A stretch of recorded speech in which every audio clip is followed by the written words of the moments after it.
This is Guardian Radio, your station for up-to-the-minute news, intelligent, interactive, and engaging conversation. 96.9 FM. The views and opinions of the hosts and guests are their own and do not necessarily reflect the position of the management and staff of Guardian Network.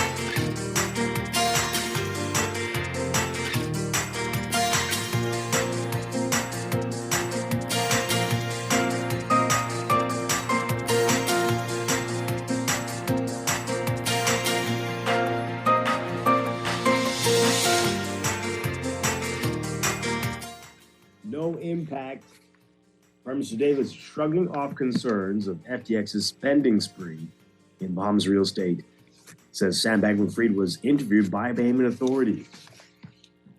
Mr. says competition between the cruise port and the straw market must be fair. And $2 million spent on the upcoming junk canoe parades. It's all straight ahead this morning. And this is Morning Blend. Wake up, it's a new day. Wake up, it's a new day. It's the start of a new way. You know that it's there. It's the start of the end of the old way. Revolution. Wake up, it's a new day. Wake up, it's a new day.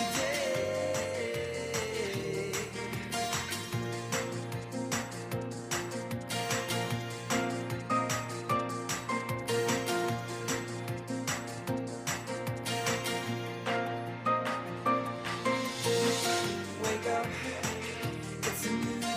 It is December 2nd, 2022. This is Morning Blend on Guardian Radio 96.9.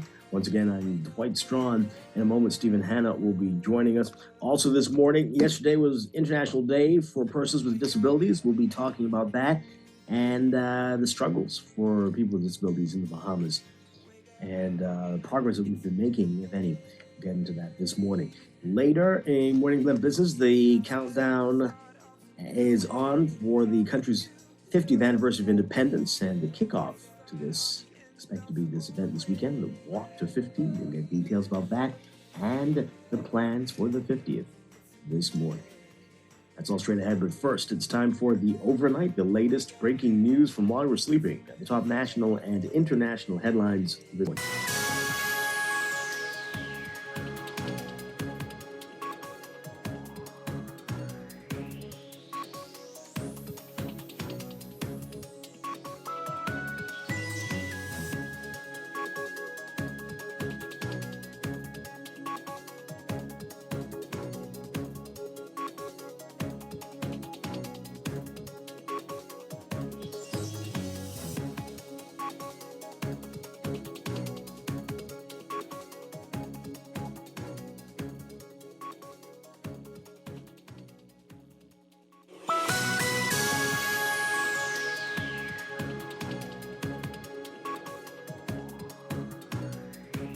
Mr. Davis says that the collapse of Bahamas headquartered FTX will not impact the country's real estate market, despite the $300 billion worth of property reportedly bought by the bankrupt cryptocurrency giant. The Prime Minister also revealing that local authorities have interviewed FTX's former CEO, Sam Bankman-Fried, in the first day's Chapter 11 bankruptcy case in Delaware last week.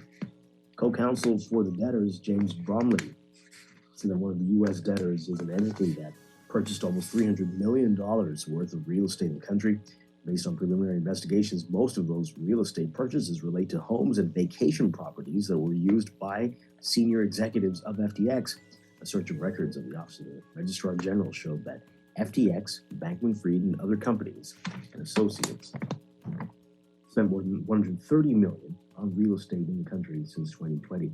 Asked about this yesterday, the Prime Minister said, quote, "It will have no impact." Meanwhile, Real Estate Association President Nikki Booth saying last week that the FTX local purchase resulted in an uptick in sales. FTX collapsed last month and it subsequently applied for bankruptcy in the United States. Have been frozen by the Securities Commission of the Bahamas. The Bahamian police are probing whether there was any criminal misconduct.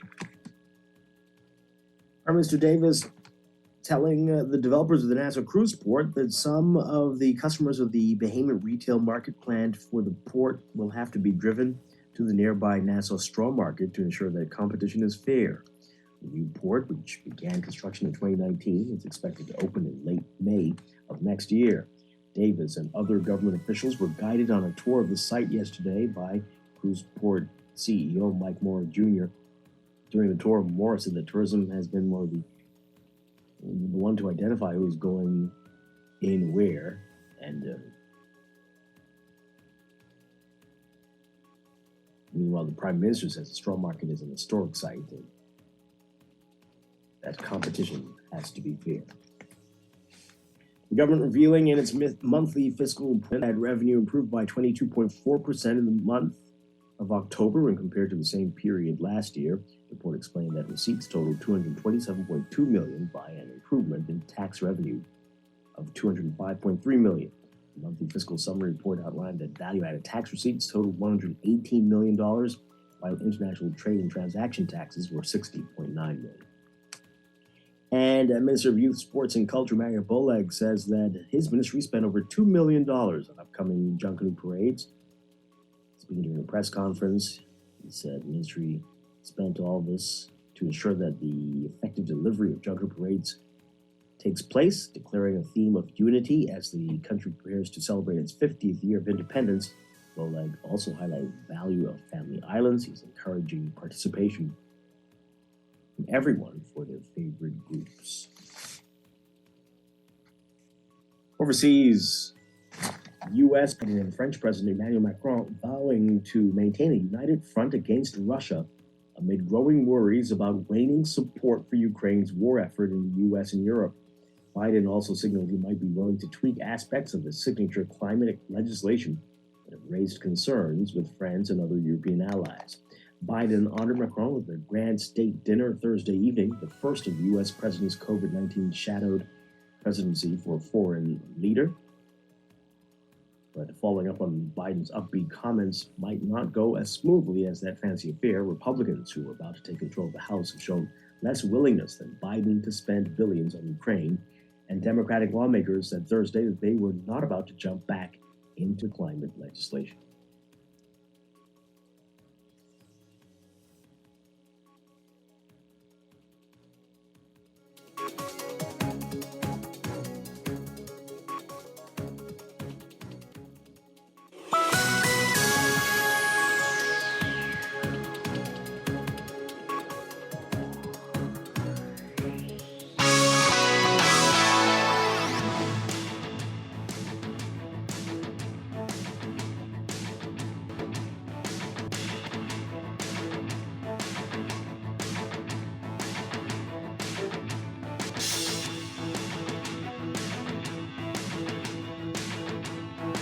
Andre Rogers Baseball Stadium finally open, and Team Bahamas is ready to play.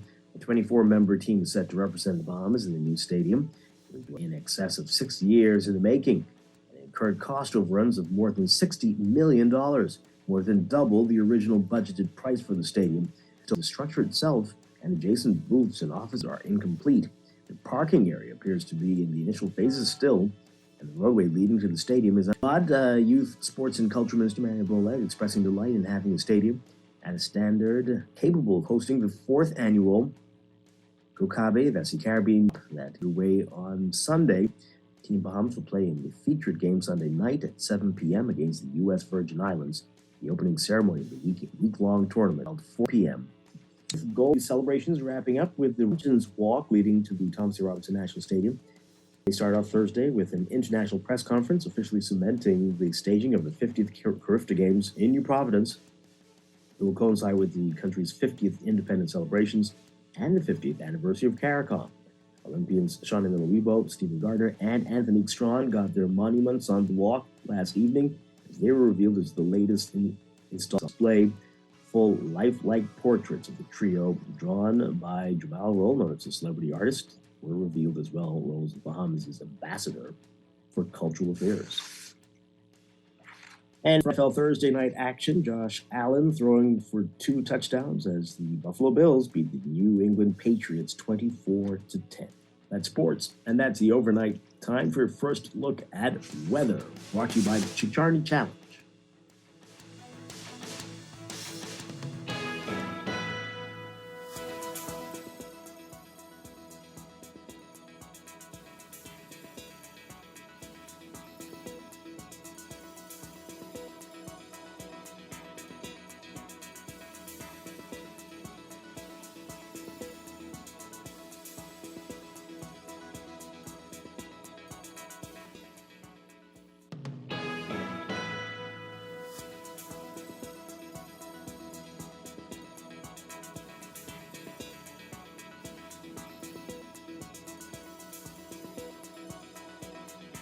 In your first look at weather for today, a stationary front will continue to meander across the northwest Bahamas, while a very strong high-pressure system will build behind it and support fresh to strong winds and hazardous boating and beaching conditions throughout the weekend.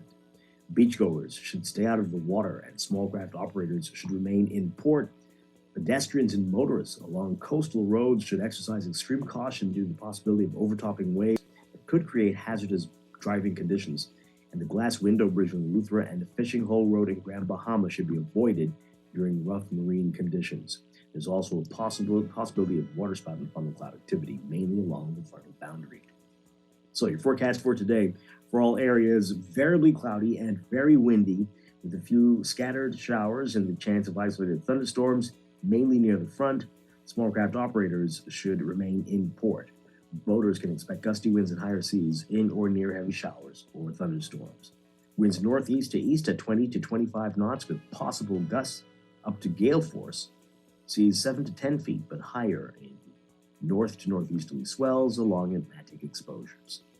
Temperatures today getting up to around 84 Fahrenheit, 29 Celsius. Overnight lows tonight getting down to about 73 Fahrenheit, 23 Celsius. That's your first look at weather this morning. We'll have an extended outlook for your weekend coming up in our next weather check. This weather check, though, brought to you by Strachan Challenge, with some sad news to report. Unfortunately, they've had to postpone the Strachan Challenge this year.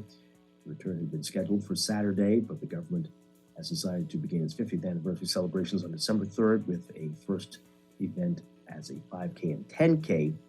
Not wanting to compete, the Strachan Challenge organizers will push their event back to January 28th. Those who've already signed up can receive a full refund or hold their ticket until January 28th. Let them know exactly what you want to do.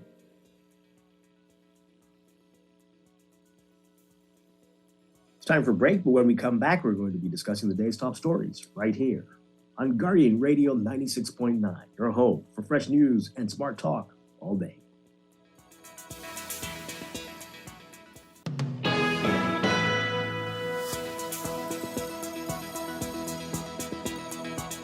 The holidays are a time for reflection on the year past, reconnecting with family and friends, and indulging in brand new experiences.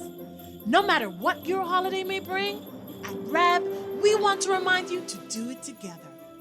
Play together, watch together, be together. Take time this Christmas to connect with the people and things that really matter. And let Rev take care of home for the holidays. Merry Christmas, Bahamas! Tired of banks forcing you to use technology to bank the way they want you to? Your convenience is important. So no matter what your banking needs, Commonwealth Bank's friendly staff are always available in branch for that personal one-on-one service.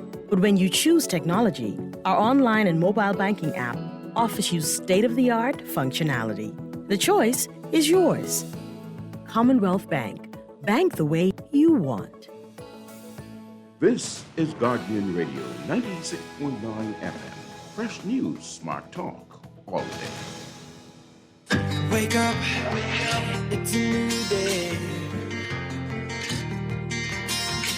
Wake up, it's a new day. It's the start of a new way. You know that it's the start of the end of the old way. Wake up, it's a new day. Wake up, it's a new day.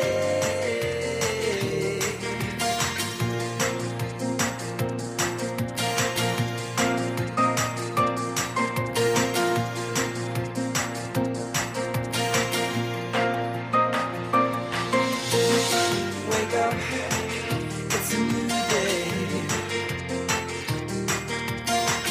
Wake up, it's a new day. Wake up, wake up. Back. Welcome back to Morning Blend here on Guardian Radio 96.9. We're streaming live on GuardianTalkRadio.com and on the Guardian Radio app for smart devices. We're also on your televisions on Cable Bahamas Channel 969 and BTC Flow Channel 612. You can tweet us at MorningBlend969 or Facebook.com/MorningBlend969. Text us on the Guardian Radio text line powered by BTC 422-4796. Standard text rate supply. Once again, I am Dwight Strachan. In a moment, Stephen Hanna will be joining us. I'll give you the phone numbers to call in just a bit as well. Coming up this morning in our 8 o'clock hour, we'll be talking about International Day for Persons with Disabilities. That was yesterday. We'll be talking about that and if there are any events planned for that, but also just to highlighting the challenges that are facing people with disabilities here in the Bahamas. We'll have a discussion about that this morning. Later in Morning Blend Business, we're going to be talking about the Road to 50, the celebrations for the country's 50th anniversary of independence. And that's going to be kicking off with a walk to 50 this weekend. All the details about that as well. But let's begin with what else is in the news.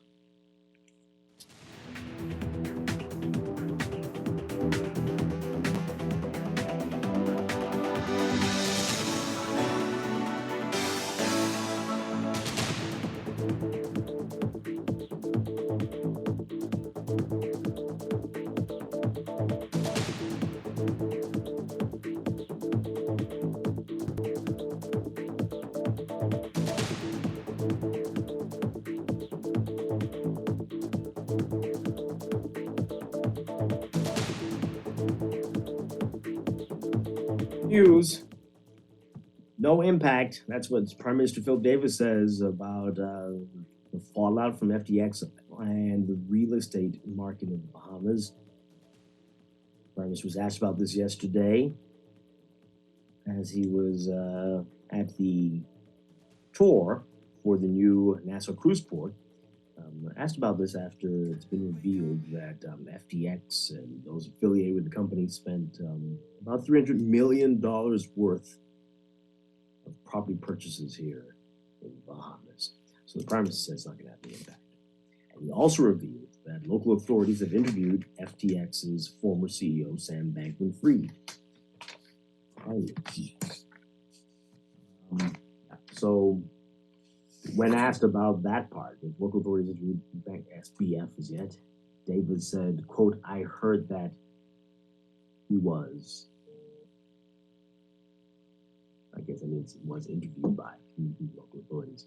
He did not indicate which authorities, police or regulators, interviewed Bankman-Fried. Acting Commissioner of Police Limon Delaveau told the Nassau Guardian that police had not interviewed Bankman-Fried, who was still in the Bahamas as of Thursday. But the Prime Minister said the Bahamas' investigation into the fall of FTX is, quote, ongoing, while noting that uncertainties remain over the outcome of bankruptcy proceedings involving FTX Digital Markets. Joint provisional liquidators say this week, they said this week that they continue to try to gain access to cloud-based servers books, and records, and contend with the new CEO of FTX US, who's directing the company's chapter of bankruptcy. You can pick up today's Nassau Guardian for more on that. Stephen Hanna is joining us now. Good morning, Stephen. Great to have you with us. What's good? Right here. Yeah, if you have any comments about that, folks, I mean, there's not really much to say. People aren't saying much. Only SBF revealing how. I mean, I need them to know what they was doing and how it worked. Yeah, giving these unusual interviews and admitting to strange things that nobody should admit to. I think that they're keep doubling going down. talking. They're doing the whole thing where you double down and just be like, if I say stuff, then they won't ask me the hard stuff, so I could direct which direction we're going in. Well, okay, maybe, but hey, you can give us a call, folks. 323-6232, 325-4316, 325-4259. Tweet us, Facebook us, text us, 422-4796. All right. So while that's happening, the Prime Minister, as we said, was touring the cruise port. And he made some interesting comments. Our Jasper Ward writing about this. Prime Minister Davis telling the developers of Nassau Cruise Port that some of the customers at the Bahamian retail market planned for the port will have to be driven to the nearby Nassau Straw Market to ensure that competition is fair. Not so. Anyway, I don't think that's... Anyway, go ahead. The new cruise port, which began construction in 2019, is expected to open in late May of next year. Davis and other government officials were guided on a tour of the site yesterday by cruise CEO Mike Moore Jr. During the tour, Moore said that tourism, I guess it's the Ministry of Tourism, has been the one who identified who was going in there. But he also says they have Pam Burnside, who chairs an authentic Bahamian committee that reviews all of this to ensure that. Are they saying the committee is made up of authentic Bahamians, or the committee is made to assure that everything's authentic? Bahamian committee. Authentic Bahamian, we had them on the show a few months back. They're making sure that all the products are authentically Bahamian. Okay, all right, so it's like a standard. Right. Okay. No, it's not. You can get enough. I wanted clarification. Confused because of some of the terms that some people are using. But Yep. Born and authentic. No, okay. No. The products are made here. Okay. Authentically, they have their origin is the Bahamas. They are organically Bahamian products. Focus. I'm with you. Go ahead. Okay. All right. So they're trying to ensure that they're not moving in imported products. Right. He said, quote, we're trying to make sure that we're not moving Chinese imports, no offense to China, but Chinese imports into an area that is supposed to be promoting our Bahamas, our Bahamian culture. Now, this is when the Prime Minister said, quote, the Nassau Straw Market is an historic site, and competition with that has to be fair. We need to drive some of those people to the straw market. They wouldn't be driven there if you're selling straw here too. Now, Mora said the Ministry of Works. Maybe they need to separate. I mean, I feel like what might need to happen is we need to revamp what is sold inside the straw market, and then say, okay, if you want to sell this can only be bought at the straw market. And that gives us a reason to go to the straw market. You know what I mean? Like, straw market would be like, all right, it's a straw market. It has to be a handcrafted Bahamian product that's made out of straw primarily, or has X number, like it has a certain percentage of material that is sourced locally in the product itself. Mm-hmm. And then for sure, because like, okay, you could buy T-shirts anywhere. But if you want to buy this product that's made from, it's a carving from a Bahamian tree by a Bahamian artist of a Bahamian thing, you have to go to the straw market. That's how protectionism should work. It shouldn't be, okay, a quarter of you, we forcing y'all to go here. So every fourth person, get on the bus. We driving you down to the place where they selling the Coca-Cola cans that they bought for 50 cents from Cuba. Come, you're gonna buy those down here like that. Like it shouldn't work like that. You know what I mean? Sure. And maybe that's how it will work. Maybe this authentic Bahamian committee will not just make recommendations, but make policy decisions to say, okay, if you are in the straw market, in order to protect the viability of your existence, we need to have a standard. You can't just because you was here for the past 10 years, 20 years selling T-shirts. No, you got to have something inside there that is strictly Bahamian. Yeah, something has to be done. Right. Will that happen, and how much of an impact will that have on folks in the straw market? That's going to be interesting. But Mora says that the Ministry of Works, they've had a discussion with the Works Minister, Alfred Sayers, and they've already had that start to have that conversation with the Ministry of Tourism. He said they will select the occupants of the space. And Mora said, quote, the only thing I would say is that in the interest of all of us, everybody that is proposed, it needs to go through the committee to make sure, in fact, what they are selling is Bahamian. Okay, so this is going to be an interesting thing. Let's get your views on it, folks. What do you make of this? Right? If it's something unique, I'm sure the people will want to go to the straw market, whether they are blown away by the cruise port.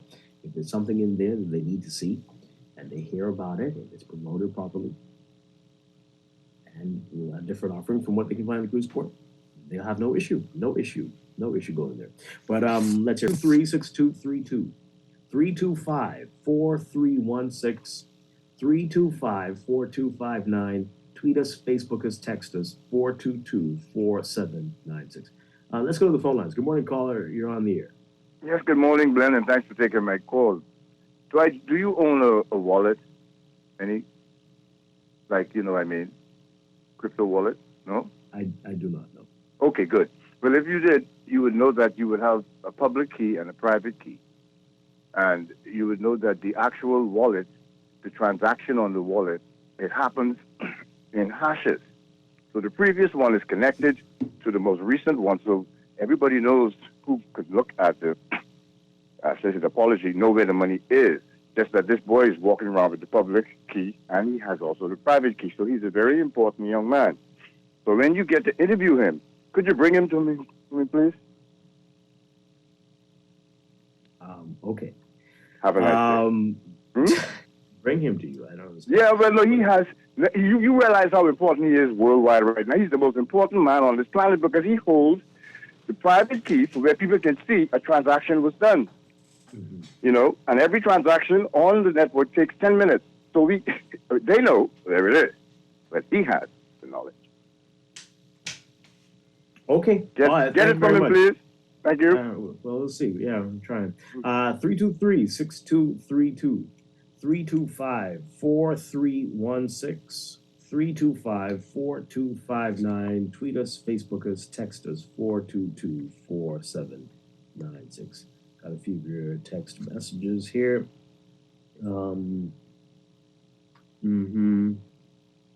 This is for us. Yes.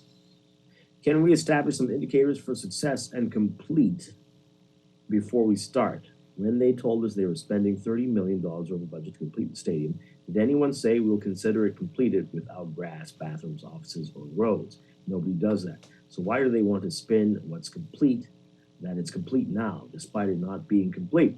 They've assessed that they can use it. Say that. Start treating Bahamians like people with sense. We'll get to the stadium in just a moment. It's very interesting what's going on there. This is the same person. Same thing with Village Road. 2 months ago, they said they'd expected the project, the projected timeline due to the late inclusion of a roundabout, or they had to extend the projected timeline due to the late inclusion of a roundabout. Then they want to tell us they'll be complete within a week with no roundabout or paving in sight. Stop it, please. Everybody just understands justifiable overruns. I'm beginning to believe that Sam Bankman-Fried was told by local officials to avoid questions from the local media. because he's taking interviews from media from other countries except from the country in which the institution is based. Well, I don't know. I don't know if that's true. I don't know if we'll see. We'll see. I can't say that definitively. 323-6232, 325-4316, 325-4259. All right. So your texter brought it up. It's been interesting. What's happening with the stadium? You know, there's been a lot of controversy with this for many, many, many years. And they had an opening. Is it a grand opening? I don't know what this is, but they had an opening, official opening yesterday. So our Sheldon Longley, you're writing about it. This, as a big international tournament, is set to begin this weekend and run for a week. Really nice picture in there. The field looks beautiful. But if you've driven nearby in the last day or so, you know that outside there's a whole lot of work to do. Anyway, Sheldon Longley writes that the new Andre Rogers National Baseball Stadium is finally open and Team Bahamas is ready to play. A 24-member team set to represent the Bahamas in the new stadium, which was in excess of 6 years in the making, and it incurred cost overruns of more than $60 million, more than double the original budgeted price of the stadium. Additionally, there's still more work to be done as the structure itself and adjacent booths and offices are incomplete. The structure itself. The parking area appears to be in the initial stages, and the roadway leading to the stadium is unpaved still. But the Bahamas is going to host this Caribbean Baseball Cup. It gets underway on Sunday, and Team Bahamas is playing in a featured game Sunday night at 7 p.m. against the U.S. Virgin Islands. The opening ceremony for the week-long tournament will be held 4 p.m. on Sunday. Now, the minister, Mario Boleg, saying yesterday, quote, "I'm happy that we've reached this point in our journey. There is work still to be done for the completion of the stadium, but it has come a long way, and we are happy that we're able to host the Caribbean Baseball Cup, where our own Bahamian team will be competing against other teams from around the region. I am happy to see some pro players home, and I know that Team Bahamas will represent as well. We're inviting all persons to come out to Andre Rogers National Stadium and enjoy our Bahamian baseball, Bahamian professional players play at their best and represent as well. We know the top two move on to the next level." Okay. All right, so here we go. Let's get your reaction to this. So we had been told, how many different deadlines have we been told about this stadium? And we've missed every single one. And the most recent was December. But as the texter said, it's just the field that's completed. Everything else, no. And inviting people down, but inviting people down to do what? Where are they going to park? How will they get into the stadium? Driving around it looks complicated. What are we doing? Why do we do this? Let's get your reaction to it. Stephen, you've been around there recently. What do you make of it?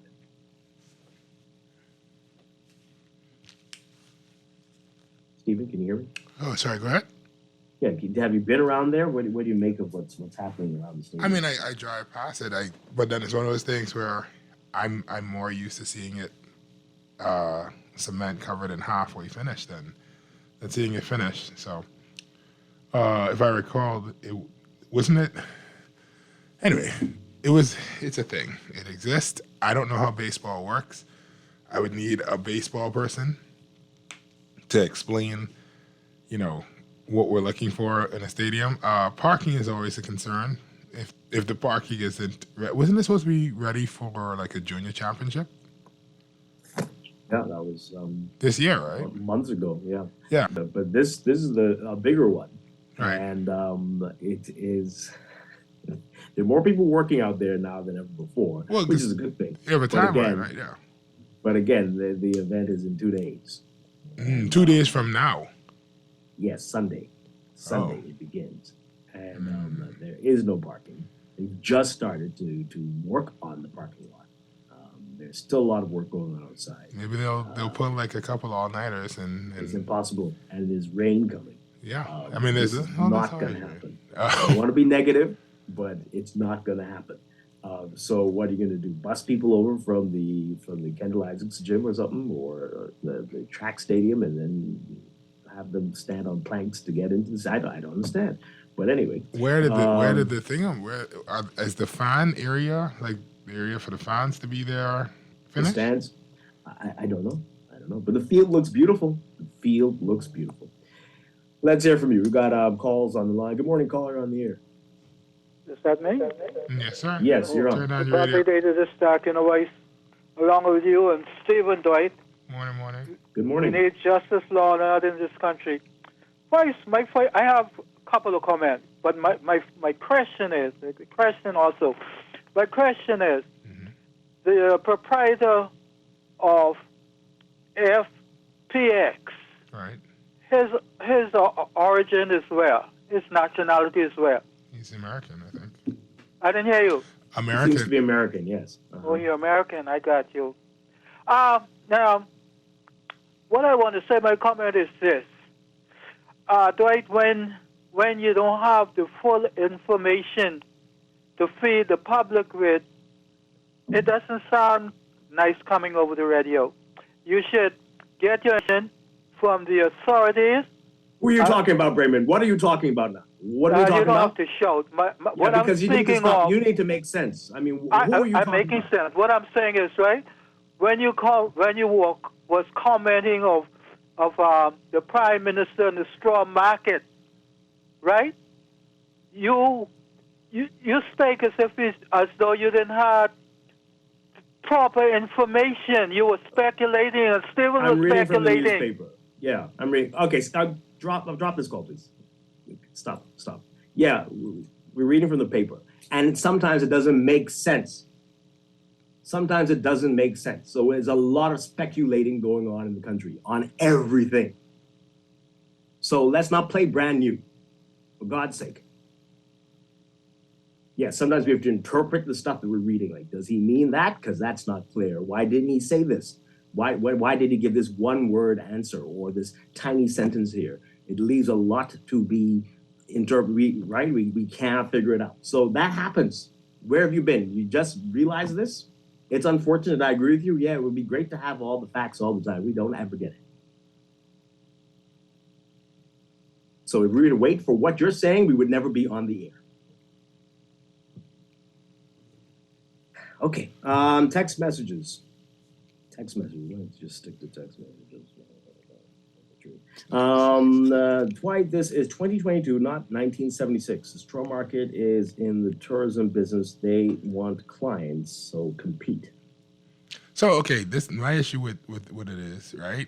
You cannot have a situation where retail is for a specific thing, right? And if the only thing that you are providing is, if all you are is the middleman between acquiring a good and selling it to somebody, and you're not in charge of the production of the good, it is easy to be put out of business. That's why every 20, 30 years, all the retailers that you would have remembered cease to exist, or the majority of them cease to exist, and like it's only the really large ones that are still around. Because retail is a numbers game. Now you're just dealing with volume. You have no control over what the product is. You have no control over customer loyalty because you don't actually own the product, right? If the straw market is in the retail game, anybody else who can also source the exact same products as them can undercut them, can provide an add-on service, and be a preferred destination, can have a different look and locale. All right, but that's not what's going on here. And the Prime Minister is hitting at a specific point. The stuff that they plan to do for the cruise port is going to be great. Tremendous. Right, and that's the Tremendous. problem. And that's what I'm saying. And the Chinese and wherever else they're coming from, stuff that they have in the straw market, It's not going to be up to snuff. they're pale in comparison. Exactly. And so, unfortunately, it seems he's suggesting that they do some affirmative action type stuff. No, but here's the But thing. that is not what's going to work because you're not going to be able to force the people to buy stuff in the straw market. Right. If what they just saw at the cruise port was unbelievable. And as well as it, not only is it unbelievable, but I promise you, the cruise port will also have the cheesy shirt that says, "I welcome to the Bahamas, Mon." Well, in fact, you need to. My co-hosts need to listen to this show more. Are you saying that they won't have that at all nowhere? That actually came up. That actually came up in our interview with them. No Mon T-shirts at all will be allowed. Okay, fine. But any shirts that you see would have been made here. So, and authentically made in the Bahamas. I mean, as authentically as T-shirts can be made. But yes, I understand. You'd be surprised. I would. I'd be shocked. But no Mon shirts. The whole point is they're going to sell shirts that are souvenirs over there as well, in addition to all the other things that they're doing to make that. I don't know if you can so definitively say this, Stephen. But anyway. No, I'm not saying. Listen, I'm saying they're selling. They will be selling shirts, right? Oh, I don't know. But whatever it is, you'll have to be, as you said, because we don't have a tradition of that. No. I'm saying they're going to have unless it's straw shirts or made from bamboo that was handmade here, something. But it's not going to be a typical thing. Yeah, okay. I mean, I guess. Well, if they are selling shirts, that'd be weird. But okay. But yes, the whole point is that's going to be a better. For that, if you really want a shirt, they're going to have a good product. And that product is going to make it very questionable to choose to go someplace else with a product that you could get at every other cruise stop destination in the Caribbean that you could get anywhere else. You probably could get it on Amazon if you tried. Yeah. So it's like we have to.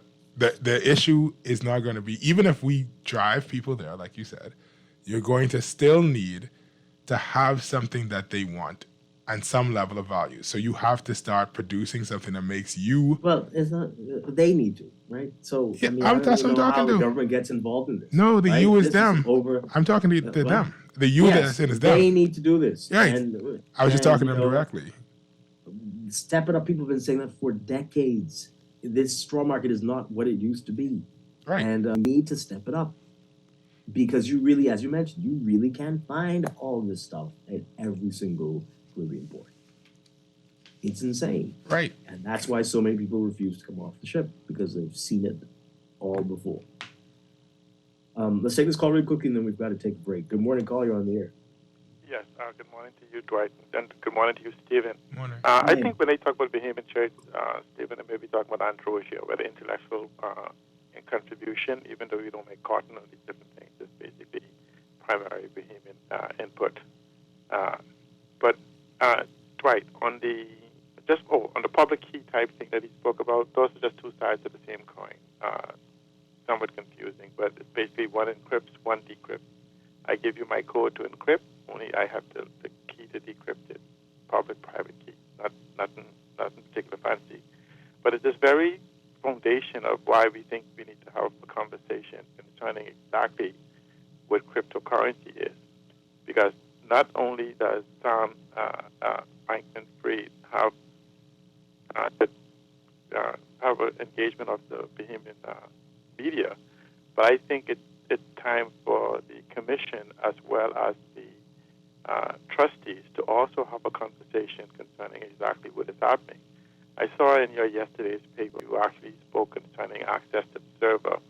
It's a question that I had proffered almost on the first day of this, because as far as the on-chain analytics can take, there's 17 servers across various different jurisdictions. It may even be more because it could be cascaded.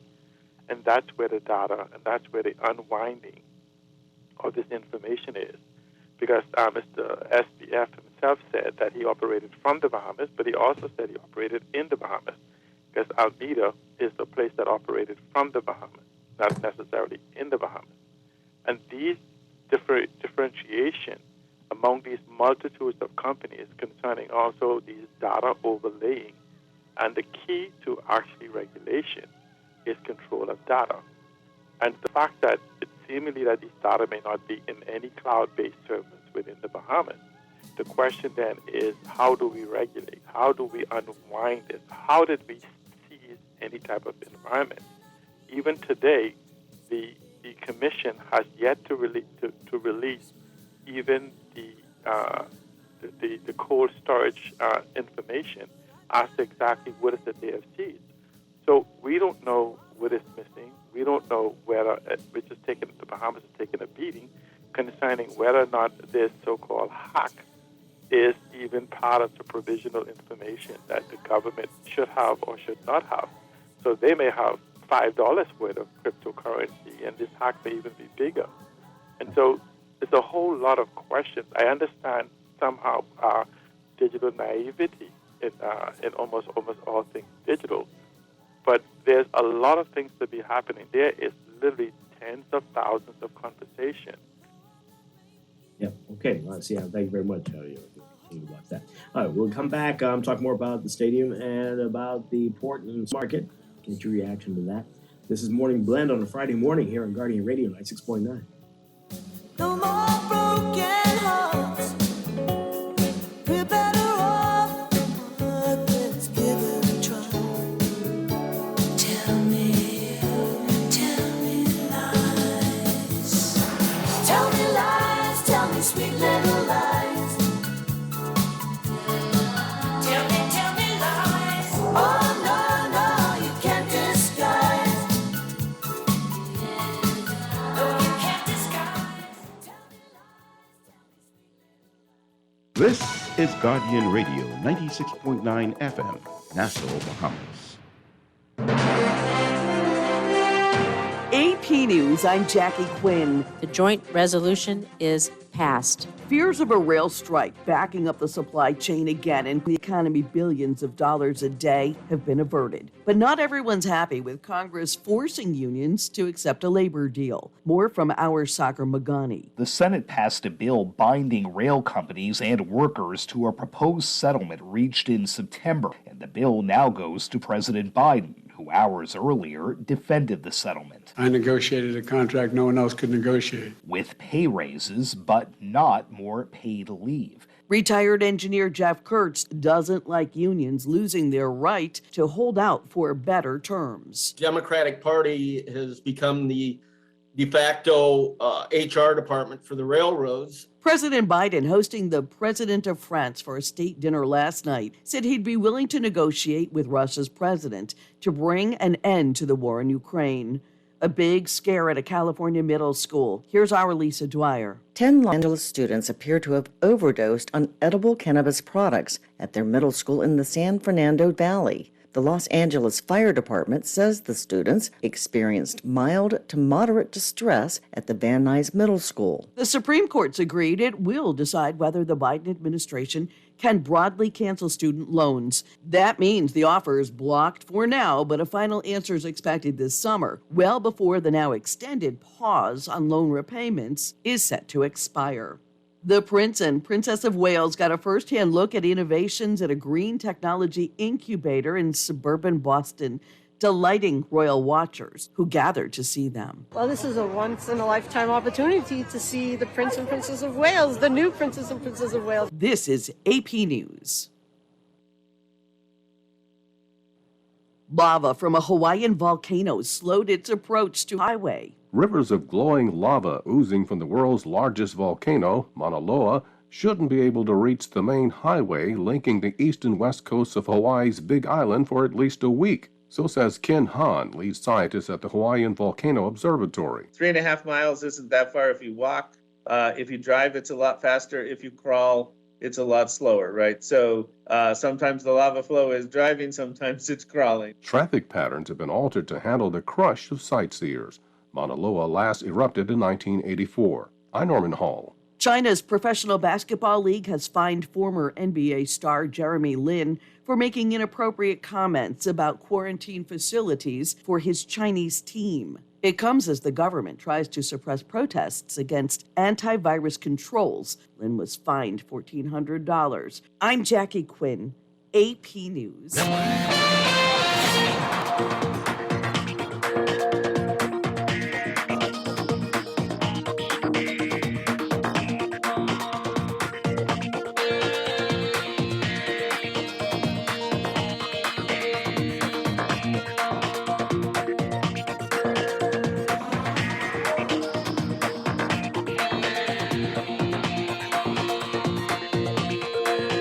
first look at traffic for this morning, brought to you by RBC. Make this Christmas whatever you want it to be with an RBC personal loan. In your real-time traffic, we have got some heavy traffic and a number of hot spots to tell you about. We've got Prince Charles Drive seeing heavy traffic from just about Elizabeth Estate straight up to Fox Hill intersection. And that is going to be westbound for you. And as usual, we've got Milo Butler Highway, heavy traffic from south of Fire Trail up to the Tawny Williams Darling Highway roundabout. That's northbound. Gladstone Road also busy for you northbound, just north of Fire Trail this morning. Blue Hill Road is busy, especially north of Soldier Road. Northbound lanes on the way to the roundabout with Independence Drive. Independence Drive is backed up westbound to that roundabout as well. And Blue Hill is going to continue to be busy for you just north of that roundabout on the way to the roundabout with Robinson Road. And just a reminder of the work that's going on Village Road. If you can, avoid the area.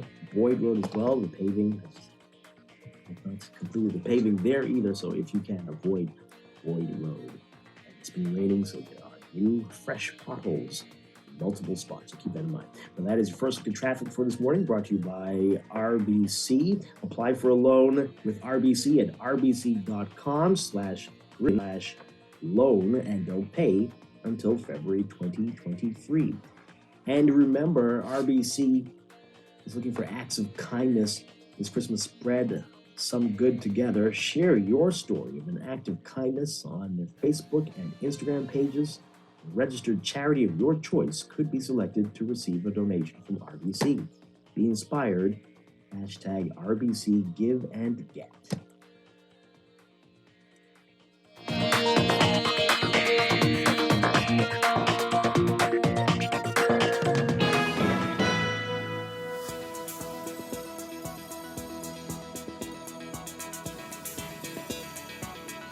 Your weather for today brought to you by Sherwin-Williams. Got a stationary front that will continue to meander across the northwest Bahamas, while a very strong high-pressure system will build in its wake and support fresh to strong winds and hazardous boating and beaching conditions on the weekend. Beachgoers should refrain from entering the water, and small craft operators should stay in port. Pedestrians and motorists along coastal roads should exercise extreme caution due to the possibility of overtopping waves. For all areas today, we're looking at variably cloudy and very warm conditions. Very windy as well, with a few scattered showers and a chance of isolated thunderstorms, mainly near the vicinity of the front. Again, small craft operators should remain in port. Boaters can expect gusty winds and higher seas in or near heavy showers and thunderstorms. Temperatures getting up to around 84 Fahrenheit, 29 Celsius. Overnight lows tonight getting down to 73 Fahrenheit, 23 Celsius. In your extended outlook, that frontal boundary will eventually dissipate through Saturday, while hazardous conditions, beaching and boating conditions, will persist across the area into early next week. So for Saturday, tomorrow, mostly fair and windy with a few possible sprinkles. Sunday, partly mostly sunny and breezy with a slight chance of a few passing showers. That's your morning blend weather check, brought to you by Sherwin-Williams.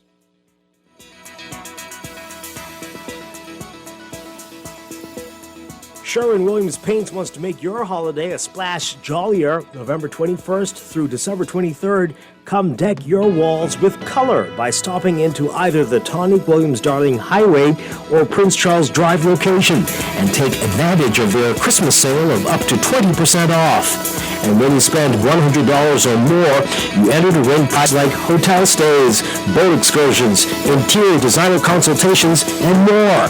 So stop on in to win. Sherwin-Williams Bahamas, find color in every day.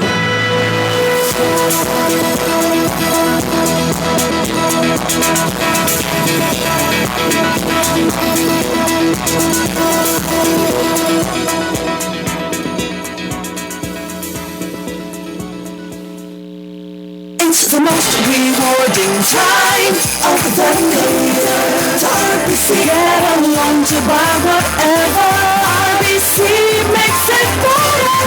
Get along and don't wait till New Year. Make Christmas what you want it to be with a personal loan from RBC. Apply at rbc.com/Canadian/loan and don't pay till February 2023. Conditions apply. Get your loan and don't wait till New Year. RBC.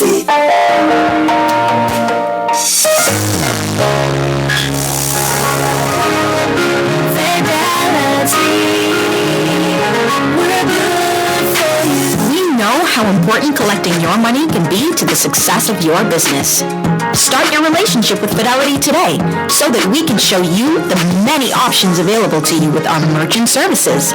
From click and pay options online to merchant terminals and e-commerce options. We're here to help your business succeed.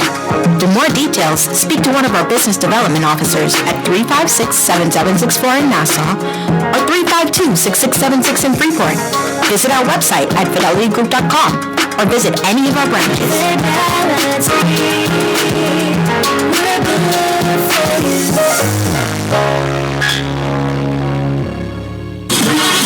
Cheney's Chesapeake Road Christmas Wonderland is open under the Big Tent. Get your Christmas trees in pink, frosted, green, or white in a variety of sizes. Musical Christmas LED and lasers, a large variety of tree ornaments, lighted angels and Santa tree toppers, bright and lively colored Christmas balls in all sizes, garlands, wreaths, tree skirts, stockings, and lots more.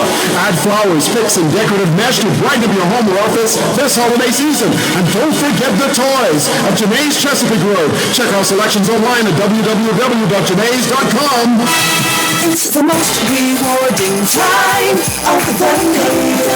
RBC, get along to buy whatever. RBC makes it better. Get along and don't wait till New Year. Make Christmas what you want it to be with a personal loan from RBC. Apply at rbc.com/Canadian/loan and don't pay till February 2023. Conditions apply. Get your loan and don't wait till New Year. RBC. Breakfast just got better at Wendy's. Introducing the Breakfast Biggie Bag. Enjoy a double sausage muffin with 2 square sausage patties, a freshly cracked egg, and cheese served on a toasted English muffin, a medium waffle fries, and an orange juice for only $5.25, fat inclusive. Add an apple pie for just $1 more. Say what? At Wendy's, better breakfast is all day. Offers valid in participating locations. Wendy's, different inside and out. Power on the holidays this Christmas with Custom Computers. We have everything that everyone wants to see under the tree. Laptops, iPads, AirPods, Apple Watches, Bluetooth speakers, and more. Find gifts for every reason this Christmas season at Custom Computers. Visit us on Patton Street in Palmdale, opposite Liquid Courage, or in Caves Village through the Blake Road entrance. The best Christmas has to offer is right here at your one-stop shop, Custom Computers.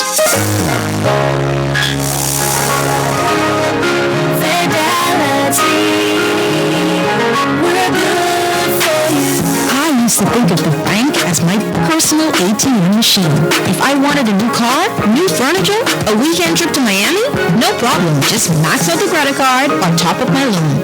I was a big baller until I realized that 75% of my salary was going to pay back all those loans. Fidelity's personal financial coaching was the best solution. Fidelity gave me a plan with a debt consolidation loan that has a built-in savings that pays 5% interest. I now only have one low monthly payment, plus money in my pocket. Give Fidelity Bank a call at 356-7764 in Nassau or 352-6676 in Freeport. Visit any of Fidelity's locations or visit our website at fidelitygroup.com.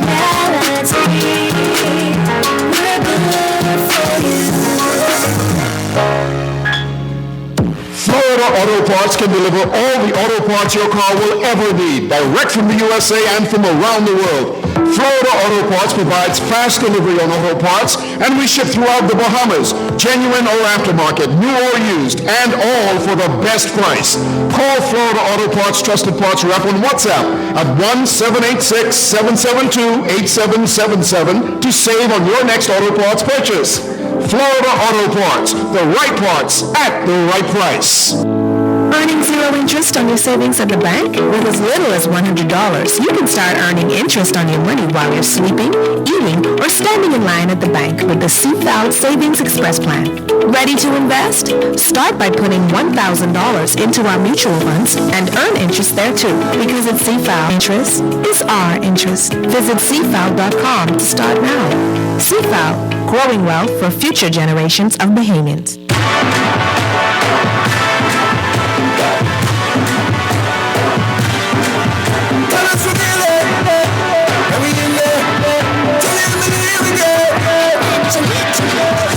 People are rising up, the groups them lining up. We gon' bring it back to home. We about to light it up, girls them winding up. Gotta roll up on me like it's in prayer. Welcome back to Morning Blend here on Guardian Radio 96.9. Dwight Strong along with Stephen and Hannah. Here we're going to have to go to news in just a minute. So let's just read some text messages really quickly here. Somebody says here, I drove past the stadium, I laughed, and it can't be serious with that tight left lane. Not surprised, maybe they can use that stadium as a road traffic number 2. Oh, Lord. Oh, boy. This one says here, why do you ask why we do this? It's the same reason why we ask the cruise port to direct guests away from the authentic Bahamian products to buy fake Chinese knockoffs. What? Who does this? Village Road works, chaotic. The baseball stadium, chaotic. The condition of the roads, terrible. What's the constant with all three? It's the minister and the Ministry of Works, a total disappointment. Well, okay. Stadium full. Hey, government. The government. How about that? The government, because I don't know, it's entirely works with the ministry. I don't know. Yeah, and this one says, before we go to the news, both the taxi service as well as straw vendors have failed to innovate their offerings. We'll pick it up. Stay tuned for the news. Report.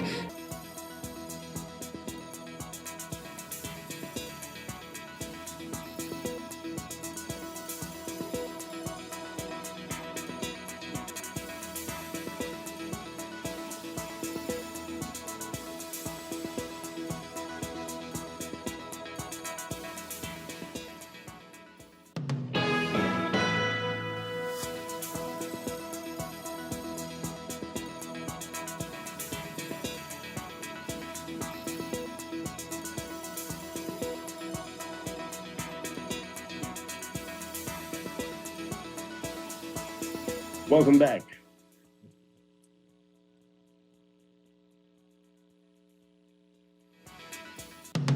Welcome back. Welcome back to Morning Blend here on Guardian Radio 96.9. We're streaming live on GuardianTalkRadio.com and on the Guardian Radio app for smart devices. We're also on your televisions on Cable Bahamas Channel 969 and BTC Flow Channel 612. You can tweet us at morningblend969 or facebook.com/morningblend969. Text us 422-4796.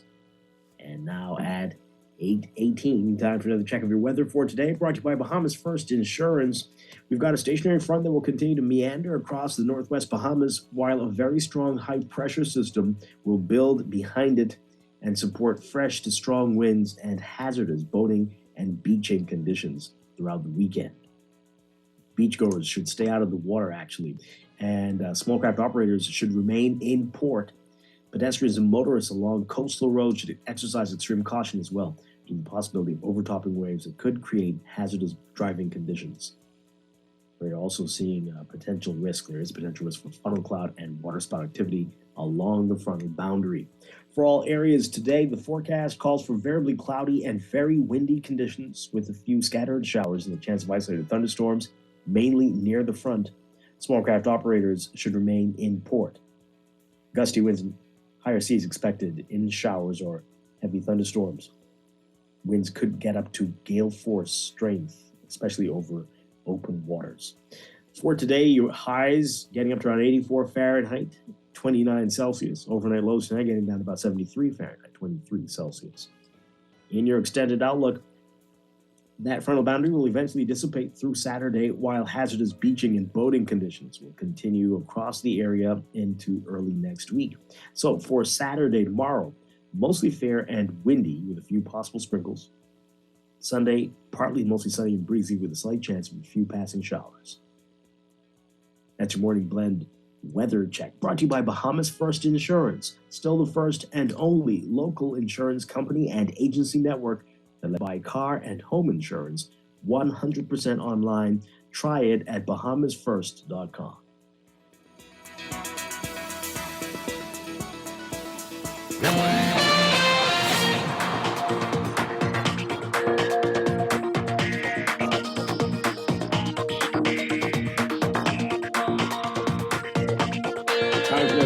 Traffic for this morning, brought to you by RBC. Make this Christmas whatever you want it to be with an RBC personal loan. So as we're saying, the weather's going to be a factor in your commute this morning, especially if you're along coastal roads, and you're being advised if you're on the Glass Window Bridge in Eleuthera and the Fishing Hole Road in Grand Bahama to exercise extreme caution, as there could be overtopping waves. In fact, they should be avoided during rough marine conditions. And again, all coastal roads could see issues as this front moves through.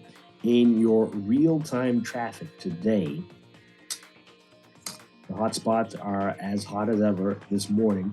We're seeing, as usual, Mile Butler Highway, heavy traffic from well south of Fire Trail all the way up to Tawny Williams Darling Highway. That's northbound lanes there. Traffic is backed up along Fire Trail both directions to that roundabout with Mile Butler Highway, east and westbound.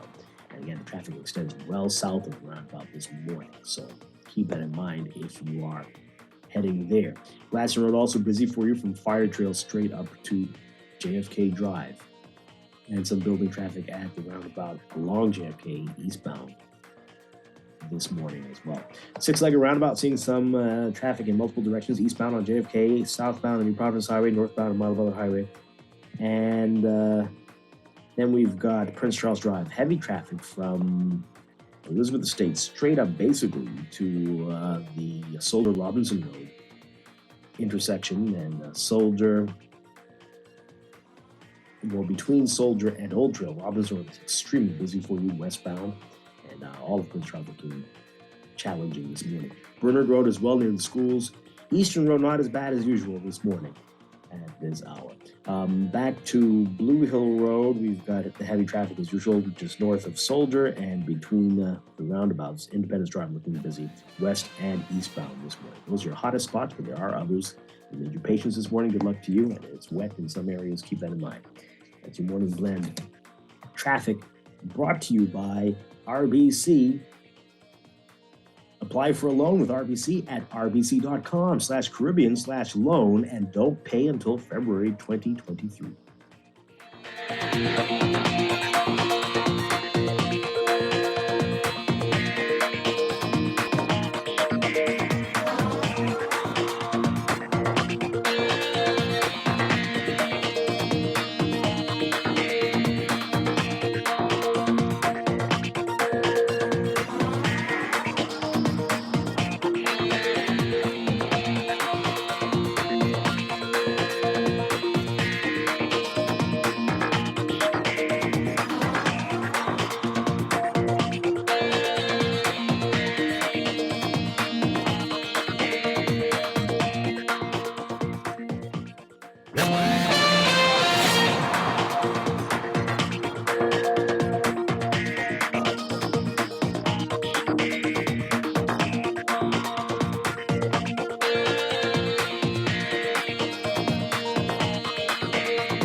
Welcome back to Morning Blend here on Guardian Radio 96.9.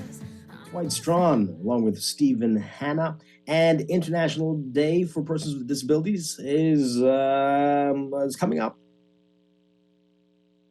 Yes, okay. And our guest's going to talk about this, and we're very pleased to have with us. Many of them have been with us before.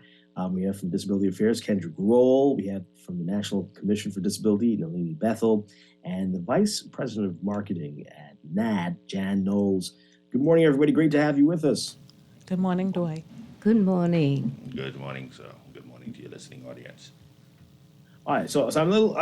When was the day? Is the 3rd, or when is the day actually? Yes, it's tomorrow.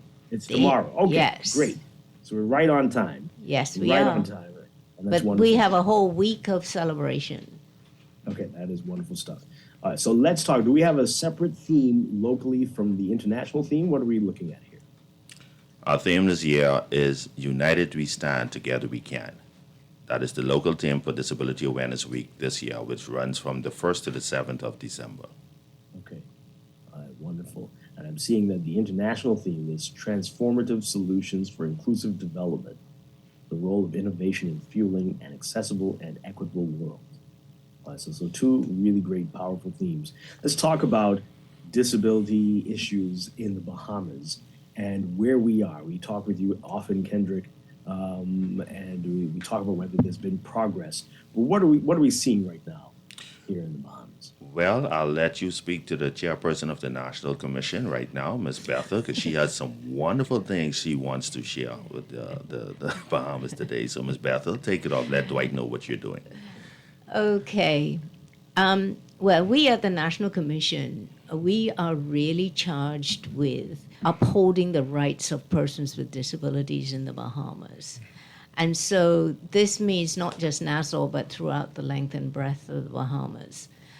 And basically, we have made extremely good strides in doing that, just that, by giving people the means of having accessible technology, assistive devices, augmentative devices. Technology is everything. So right now, we are about to launch an app on Sunday, which is called the Accessibility Bahamas app, which is designed basically for persons with disabilities, but it's also for anyone because it is enabled in such a way that you can have screen readers for blind people. It's enabled with closed captioning and sign language interpreters so that a deaf person can also use the app. The family of a person with a disability can also use that app. And why would you use the app? Well, basically, we made it easier for persons to access emergency services. One click and you get to police or ambulance or a clinic or whatever. But, one click. NEMA is going to be connected to the app so that NEMA can send alerts directly to persons who have the app. We can also request a sign language interpreter. Now, why would you need a sign language interpreter? Say, for instance, a person with a disability is called before the courts. The act that we are governed by says that the court must provide a sign language interpreter for somebody so that they have equal justice, actually. So, these are the things that we can enable. And then in January, we hope to be able to launch a transportation system that would be accessible for persons with disabilities. We've put in the technology in the app as a booking mechanism for transportation.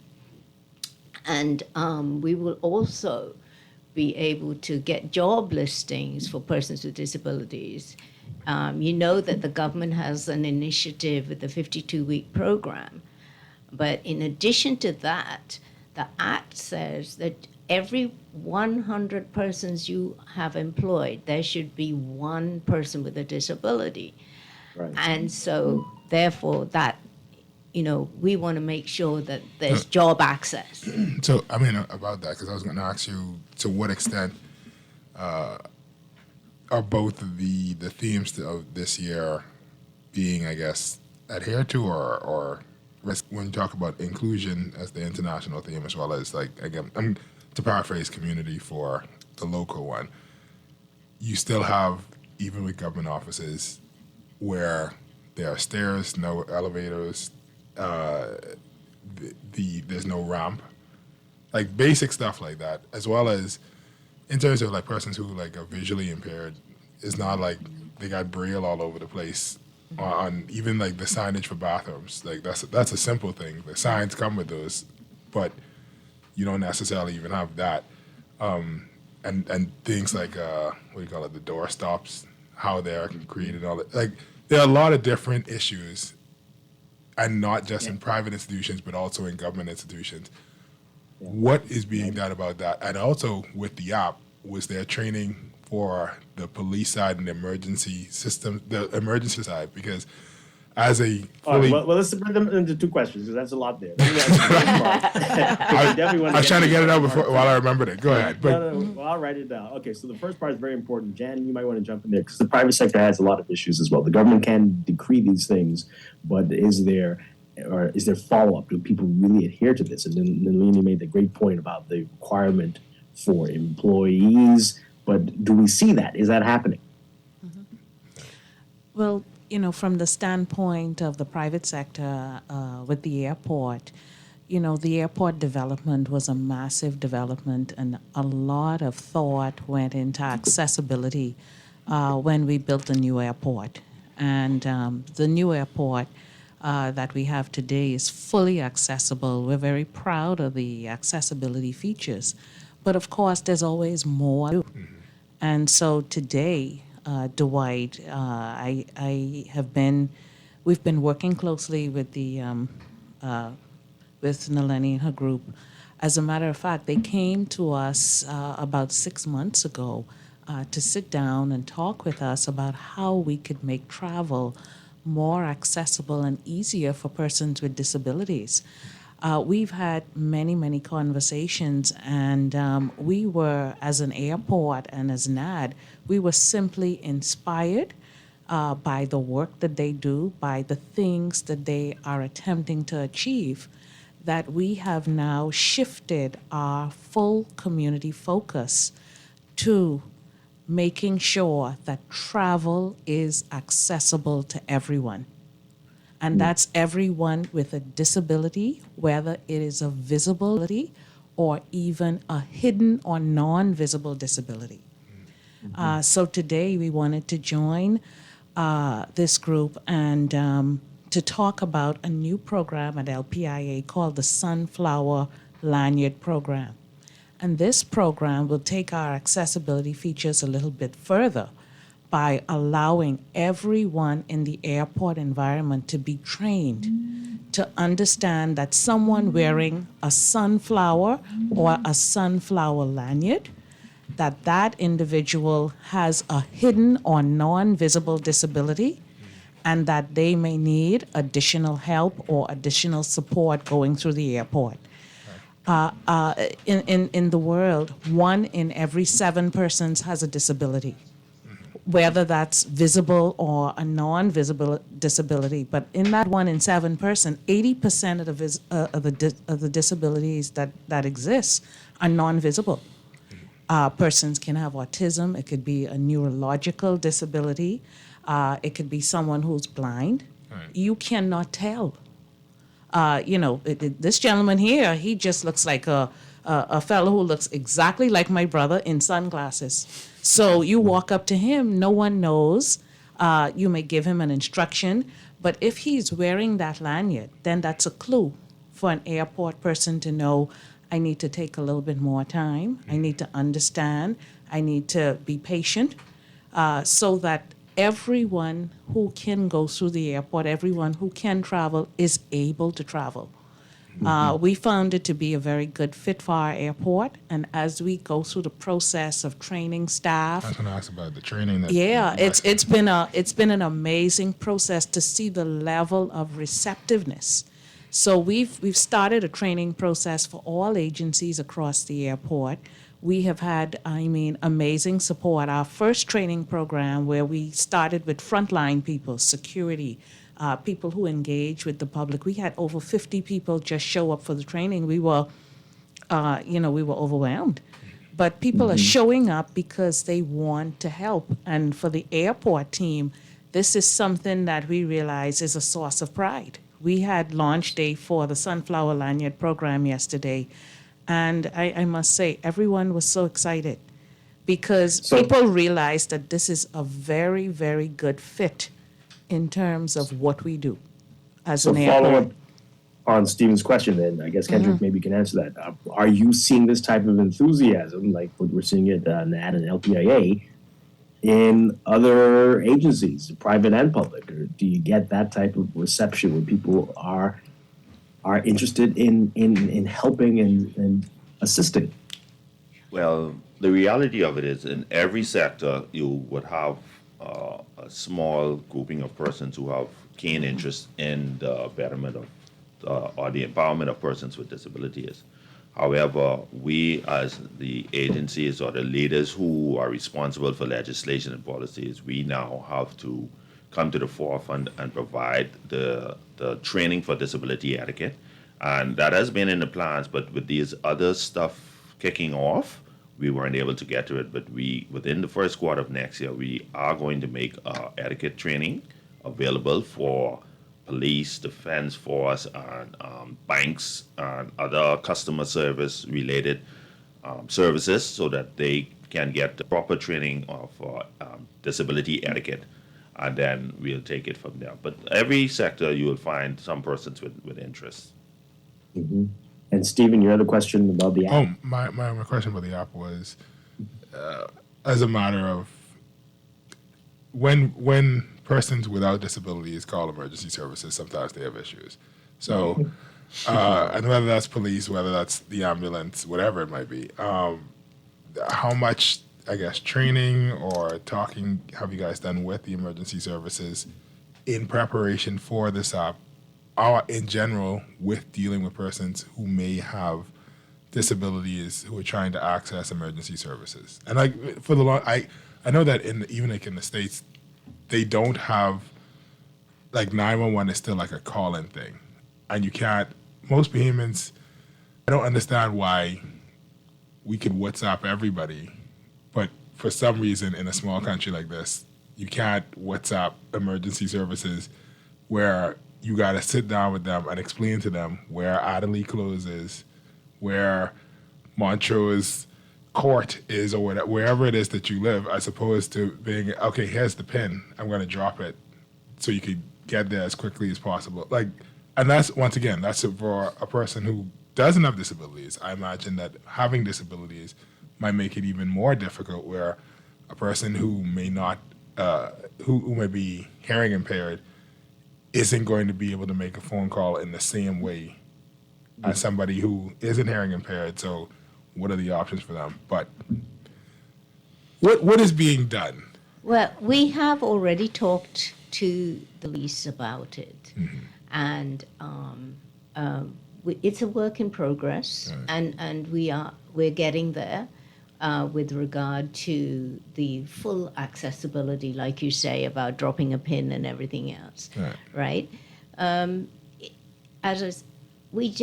is a work in progress. We will be, as Ken said, doing disability etiquette for all of the uniformed sections of our country. We will be doing training, and we will be giving out information about it. To answer, did we talk about the accessibility of buildings already? Because not fully. No. Yeah, let's get into that. Because we know we have a challenge. Guardian. Yes, you do. This was before you throw a stone. Right, exactly. So This is a big problem for everybody. No, but you see, the thing is, you have to understand, and I think most people do understand, that buildings were built before the code was changed. The new buildings now all have accessible ramps and doorways and bathrooms that will accommodate a person who has a challenge. But, you know, to modify buildings that are old and so on, it's perhaps not reasonable. And the Act says that we must make reasonable accommodation. And so, as we build a new and better Bahamas, we will be able to include such features. And it's actually the law, the building code has changed. And wherever possible, like for instance, Alive has been very good at trying to employ persons with disabilities and also have ramps retrofitted. Right. Okay, so No, I mean, yeah, I will give Bahamas that credit. yes, Despite, I think that you know, we have it's a work in progress. Right. Everybody. But let me just plug that we must give kudos to Alive too, because effective yesterday, every device that they sell now has the accessibility features. App on it. You know, so they've really embraced the community of persons with disabilities with their Alive Connects program. So, I must give kudos to them for that. Sure, no problem. Right, and but my concern is when you talk about like, okay, well, with older buildings, I'm assuming that persons would be like, oh, it's cost prohibitive to do X, Y, and Z. But the question is, how serious are we about something? What are we willing to do to make sure that we get the best out of the country by giving the best to the country? I personally feel like we have a resiliency problem in that we as Bahamians have been too resilient for too long. And we keep on surviving in horrible conditions. And so it's like, oh, you know, you live this way, your parents beat the sense out of you, or you didn't have this, or the job doesn't pay you, and you're resilient and you figure a way to make it work for generations and generations. And so instead of it getting better, that becomes the standard, and it just keeps getting worse and worse. And so I probably kind of shirk away from the idea that it's like, yes, it's an old building, but if the building is so old that you can't put an elevator in it, then the building shouldn't be open for business to the public. It should be a museum. You know what I mean? Like, I'm okay with the building existing for historic purposes, but you shouldn't operate day-to-day business out of it. If you don't have electricity in the building, then you wouldn't have a business. You wouldn't be a computer store. Yeah. If you don't have water, how long will you be able to use that excuse? Right. And so it's like, I feel like there should be a line where it's like, you guys have X number of years to get in line or move out of this building, but you can't keep using, oh, well, the building is 150 years old as an excuse. That's like the House of Assembly. It's like, okay. Well, they're building a new That's one. dangerous, man. They're building a new one. Right. So, and which will be fully accessible. Okay. Agreed. And Stephen, you look like you're trying to put yourself out of a job. Which job? The one you have now, with you on the radio, because because the act took effect in 2014, and then the law stated that 2 years later, which was 2016, or every building should have been in compliance. Listen, it is what it is. Yeah. And listen, they're not just private organizations, but No, they're that's also the public and private. there are government ministries I where agree. So you have 2 flights of stairs to get up to your office, and because of that, then they don't hire persons with disabilities because they say, well, we don't have the facilities to take care of somebody who's visually impaired. We don't have this facilities to take care of somebody who can't walk, who is immobile. But also, we refuse to move out of this building that isn't up to code. And it also has mold, but that's a different thing. That's why it would be hypocritical to enforce Oh, the no, rule on you when the government is themselves trying to become compliant. Right. But wow. it isn't. But it isn't. See, if we have more people like you who would feel the same way, then a lot of certain things would have happened already. Yeah. Or wouldn't have happened already. Well, I think but it's a work in progress, and It's a work- everybody is doing their part. Right. It isn't swept under the rug. We have recognized that. But just how Rome wasn't built in a day, we don't expect this to happen in the 2 years. But we would like to see some progress everywhere. I hear you that Rome wasn't built in a day, but you know what was? Marco's Pizza. I'd like you can build a whole, I mean that is a good way. You can build a building inside a day. Every time we look around, there's a new building being built. Okay. If persons who are outside of the food industry had the same go-getting attitude as the people in the food industry, we would have all of our buildings would be every sort of disability would be covered. And that's all I'm saying. I'm not saying. So next year, it's all about supply and demand. Yeah. Okay. Yeah. People demand to have the food services in the way that we want them. Mm-hmm. So, it is up then to we need up to demand. Yeah, we need to demand. We Absolutely. need to be public, individual advocates. Actually, every one of us, each and every one of us, to recognize that a person with a disability is a human being, right, and is entitled to the same accessibility as a person without a disability. Right. So therefore, we need to fight for that, and we will. We are. And also, Stephen, I think that's where it starts. And I think, for the airport, which is a, highly accessible place and has done all of the things that we could do, it is a matter of the individual and that person and that person's accessibility and ability to access things. And I think, as businesses look at it from that standpoint, then the commitment is made to move forward. So, for instance, in our estimate, the ability to travel, it just makes sense for us to be able to freedom of movement allow. is a human right. Right, and it's a human right. But you have persons who have challenges who they realize, well, it's hard for me to travel. And they don't travel, they don't leave this island. And when you sit down and think about that, you really start to think, as an entity, that's how we thought about it. We were like, no, we should be able to create programs and create ways to make travel accessible to everyone, looking from an individual standpoint. And then we went a bit further and made the commitment that this would be our commitment, this would be our way of life in order to make that accessibility so it then will permeate in everything that we do, all of our community initiatives, We've got a text asking about the sunflower lanyards. I'm asking if it's something that they keep. Do you bring it with you? How does it work exactly? So this is how it works. We've committed to making sure that anyone that wants a lanyard can get a lanyard, free of charge at no cost. So we have just delivered, 500 lanyards to the National Council for Persons with Disabilities. So you can reach out to them and they just request a lanyard. You don't have to go into why you need it, what is your disability, no long story. You can get a lanyard if you have a hidden disability. And a hidden disability can be anything. Right. Are they available also when you get to the airport? Yes. So you have to request it. So we have an email.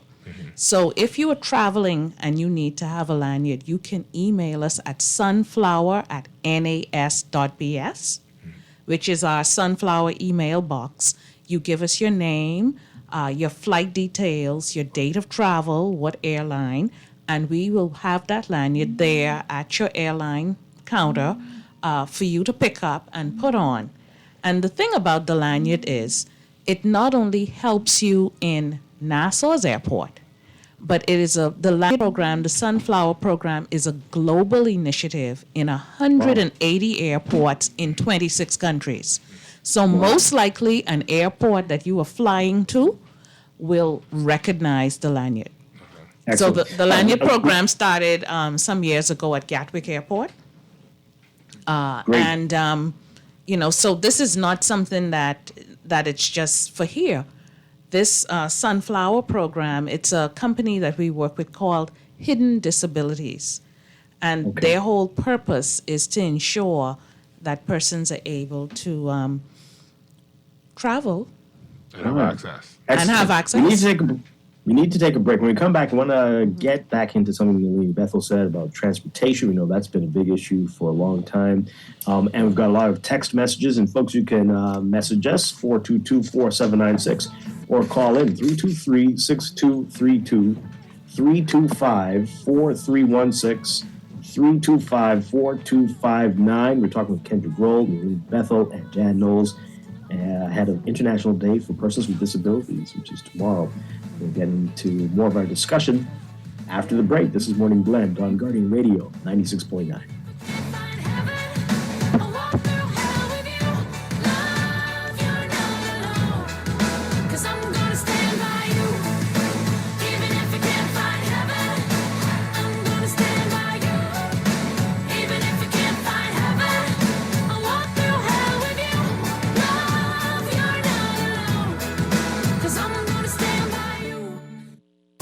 What you doing under the Christmas tree again? Nothing, mommy, ain't nothing. Listen, it's not Christmas yet, so you have to wait. I just don't know if we're getting a phone this year. I see BTC having 50% off now. You know, you like a good sale. What? BTC have 50% off phone sale now? This Christmas, get 50% off all handsets. Plus, switch to BTC and get 2 gigs of extra data and unlimited BTC calls to December 2023 every month with your 7-day or higher prepaid combo or data-only plan. Link up today. Link up!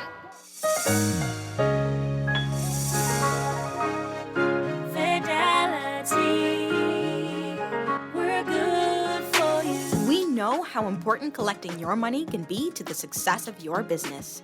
Start your relationship with Fidelity today so that we can show you the many options available to you with our merchant services. From click and pay options online to merchant terminals and e-commerce options. We're here to help your business succeed. For more details, speak to one of our business development officers at 356-7764 in Nassau or 352-6676 in Freeport. Visit our website at fidelitygroup.com or visit any of our branches.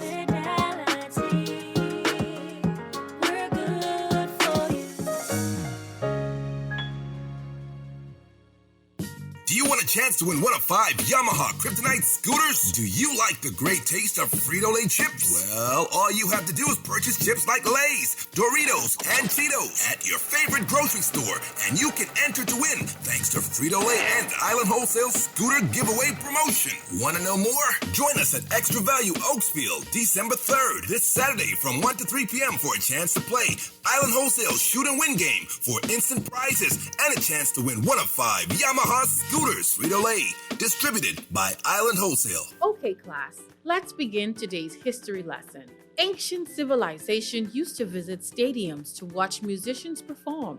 It was called a live art. Teacher, what year was that? Researchers believe it was around 2019. Normal life feels like a long time ago. As things return to normal, remember it is essential to be fully immunized against all vaccine-preventable diseases like COVID-19, rubella, polio, hepatitis, mumps, and influenza.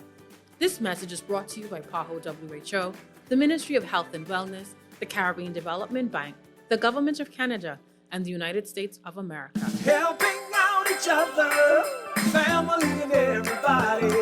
It's a simple act of kindness with you, me, and RBC. This Christmas, let's spread some good together with RBC. Share your acts of kindness stories on RBC's Caribbean Facebook and Instagram pages, and a registered charity of your choice could be selected to receive a donation. RBC, because it feels good to do good. Showing acts of kindness, RBC. Power on the holidays this Christmas with Custom Computers. We have everything that everyone wants to see under the tree. Laptops, iPads, AirPods, Apple Watches, Bluetooth speakers, and more. Find gifts for every reason this Christmas season at Custom Computers. Visit us on Patton Street in Palmdale opposite Liquid Courage, or in Caves Village through the Blake Road entrance. The best Christmas has to offer is right here at your one-stop shop, Custom Computers. Get a merry makeover this Christmas from Scotiabank. Apply for a Scotia Plan loan to win a home renovation. This Christmas, unwrap the celebration. $3,000 for your home, new lamp, new decor, new couch that you Win a own. $3,000 home goods gift card when you apply for a Scotia Plan loan this Christmas. We're giving you the gift of a low interest rate and up to 2 months with no payments. Plan the perfect Christmas with your Scotia Plan loan. Use it for any purpose, plus benefit from flexible payment terms. Apply for a Scotia Plan loan now to enter to win a merry home makeover. So, what would you like to discuss? Insurance, Doc. It's so frustrating. I go to the mall for a motor, drive to Bay Street to get a home quote, swing east to file a medical claim, then go west for a pensions appointment. Don't even get me started about life. I'm going to prescribe CG Atlantic. They have all the insurance you're looking for. Really? Thanks. With all the insurance you need, we're like a doctor that doesn't waste your time and money. CG Atlantic. Good like that. Florida Auto Parts can deliver all the auto parts your car will ever need, direct from the USA and from around the world. Florida Auto Parts provides fast delivery on auto parts, and we ship the Bahamas, genuine or aftermarket, new or used, and all for the best price. Call Florida Auto Parts Trusted Parts Rep on WhatsApp at 1-786-772-8777 to save on your next auto parts purchase. Florida Auto Parts, the right parts at the right price. It's that time of year again, and Colombian Emeralds International wants to show our appreciation to you, our valuable customers, with our annual Customers Appreciation Day sale. 50% plus an additional 15% off on Monday, December the 19th and Tuesday the 20th from 9 a.m. until 6 p.m. at their Rawson Square, Bay Street location. There'll be prizes and surprises every hour. So come and celebrate this holiday season with some sparkle and give the gift of memories that will last a lifetime with Colombian Emerald. This is Guardian Radio 96.9 FM. Fresh news, smart talk, all day.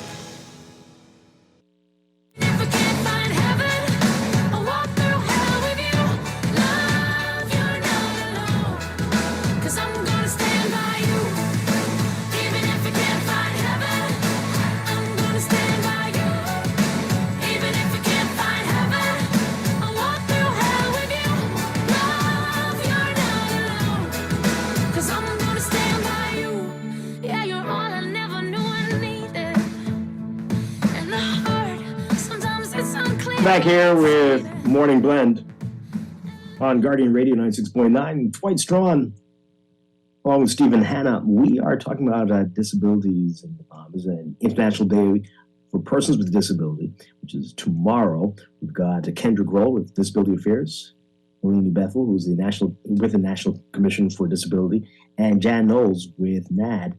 And I have a great conversation this morning. Nalini Bethel, earlier you mentioned transportation that's been a hot issue. Can you tell us a little more about that? I know you said, I think in January, we're going to know a little bit more about this. But what can you tell us about this? We know it's been a major challenge, especially with the buses in Providence. But what can you tell us about how this is going to work going forward? Well, we're engaging with a number of companies that have buses that are accessible for persons with disabilities. They're outfitted with the ramps and so on. We're finalizing those kinds of arrangements so that ultimately there will be a system in place that will go to the door of the person with the disability, them up, and take them to wherever they need to go, i.e. if they need to go to the doctor's appointment or if they need to go to government services department, wherever we all go, this will give them a form of transportation. What we did with the app was that we put the technology in place so that there would be a booking mechanism. And so when we have finished contracting with these companies, then we would be able to launch that transportation system for persons with disabilities. But it's basically supposed to be door to door. And All right, so we're not yet at the point where the mass transit would be accommodating to anyone. Accommodating to no human being. It ain't accommodating to not a single human being on this island. It don't even accommodate the jitney drivers. So that's how soon before we can expect something like that? I have to defer to my colleague Kendrick here because I just picked him up from somewhere on Wolf Road because he would not have been able to get to the Guardian by the time that we were required to be here because he'd had to get 2 or 3 buses or whatever. And some buses won't stop for persons if they're visually impaired if they're not with somebody because they're like, oh, it could take too long getting the person on and off the bus. Yeah, I could defend that, not necessarily. No, I mean, I've seen people, once again, I've not been in the bus for a while, but when I used to take the bus system, jitneys would like, we ain't stopping for them. No, that was an issue back then. Yeah, like I'm living my second life because I remember when I was sighted, I wasn't taking the bus either. Straight out of school, straight into car. And now taking the transportation, I can personally say that the road that I have to take, 21, those guys are very accommodating to me, especially. And they know the road. Some of them even know the international signs. They ask me why I don't use that. I said because you all can stop for me anyway, So, I kind of but the point was, they still need a better system because it takes too long. I still have to wait almost 40 minutes on the corner before a bus comes. The bus system across the board, whether it's for disability or not, it has major challenges and it needs to be rectified. And for years, both governments.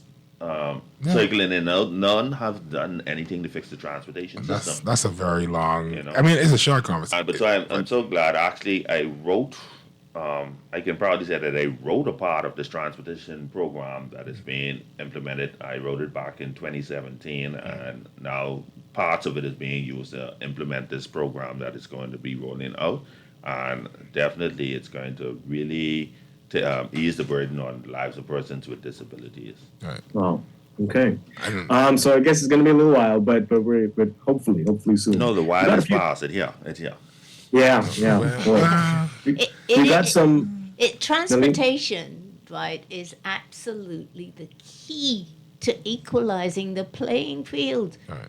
Because if you need to go to work, you have to get to work. And you can't be employed if you can't get to work.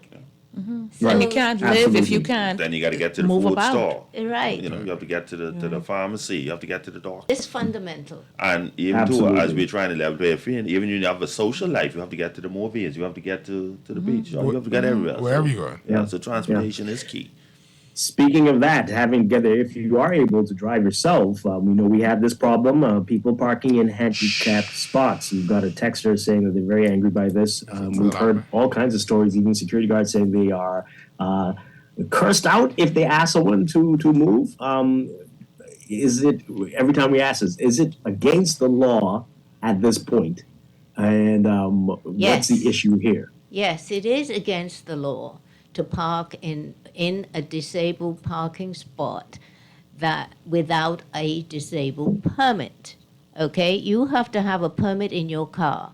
There's one permit for drivers who are driving a person with a disability, and there's another permit if the person who is driving is actually a person with a disability. Right. So there are 2 types of permits, and if you do not have that decal in your car, you are not supposed to park there. Okay? So we have just had, with 2 weeks ago, maybe, a long conversation with the road traffic controller. And it is absolutely illegal. And we are working with road traffic in order to implement some sort of way in which to prevent persons from parking there. This is a very easy solution. All you got to do is just start fining people and attach the fine to whatever the license plate is. So when you come in, you can't license your car until you pay this fine off. We discussed that with them. Yeah, and then they'll drive their car. And when listen, if it's what fining and towing the fine has to be enshrined in law. Yeah. In order for it to be implemented. Right. So, it's going to take a bit, of time, but we are going to do it. Also, my question, a follow-up to that is, what are the parameters for getting a disability permit? Because I've heard like it doesn't just, it might be a temporary disability, like somebody might have like a broken leg or something, or a pregnancy. Is that are they allowed to park inside it? Like, what exactly is the requirement is that you must have a medical certificate showing that you have a disability. Right. And for instance, many people may have passed away, and family members then take that decal and put it in their car. So should it be a thing that needs to be renewed? It should be renewed. And these are some of the regulations that we have talked with road traffic about. And the question then is, where do you get you get it from road traffic, the decal, or is it another location that's in charge of? Well, at the moment, it was something that you could get from Bahamas National Council for Disability. Right. Okay. But we have had discussions to change that. Right. Because we feel it's the remit of road traffic. Right, because then that way they could handle it all at one time. When you go to license your car, also, here's the health certificate. I have this person that I have to transport, or I am this person, and, But Bahamas, and I have to say this, in the meantime, while all that's being worked out. Yeah, just don't park in the blue spots. And because it goes back to the human factor. There are persons, and I'll tell you a personal story. My mother, she, over time, lost her mobility to an illness. Right. And her being able to retain her independence over that period of time and being able to drive, it meant so much to her and us. And those handicap spots were critical to her being able to maintain her independence, being able to drive. She would pull up in her little car, swing her walker out, park in that handicap spot, and she could move. She can go wherever she needed to go, even though she had those challenges. So when you pull into that handicap spot, you need to think about who really needs to park there. It could be someone's mother. It could be someone who this is the last level of independence that they will have. Don't park there.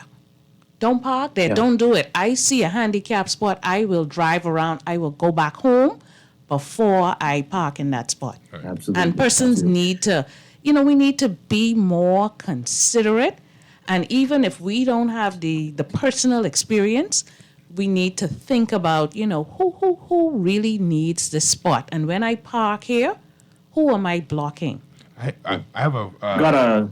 I just... Who am I blocking? And I would like to say at the airport, I'd like to give a shout out to our tow truck driver. If you park in the handicap spots at the airport, you will be towed. If you park in the wrong place at the airport in general. Yes, because parking is a serious matter at the airport. It is a security concern. And we have worked this now. I told you, everything that we will be about will be about accessibility. So we will.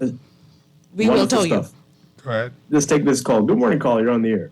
Good morning, Dwight. Good morning, Stephen. Good morning to your guest in studio. Good morning, Jeff. Hi. This is a very interesting conversation, and it, of course, is a very vexing one. Let me get straight to the point here. I find right now, and I'm being very serious with what I'm about to say, the biggest perpetrators of violation of handicap slots that I've noticed have been these female drivers. And, what now? He said female drivers. Oh, my goodness. Okay. Yeah, they are the biggest perpetrators. As simple as going to the food store. You will have parking spots all the way away from the entrance of the food store. And in fact, I take advantage of it because I find it as being a little source of exercise to and from the car. But they will pull right into the handicap slot. And when you address it as a concerned citizen, because you see, today may not be your day. Tomorrow could be your day. That's right. And if we don't practice the small things now, and not minimizing the mere fact that disability in this country is a small matter, But I'm looking at it in terms of if we can't get the little things right in terms of enforcing the rules and the laws from a societal standpoint, then we are a lost society. So, in essence, what I'm saying is, as simple as that is, you would address the people and tell them, listen, you shouldn't park there. You know you guys know handicap. And you will get cuffed out. You will get your eyes crossed and everything. So, I believe the next step, and I haven't heard it suggested yet, I'm pretty sure that there is a registry for all persons with disability.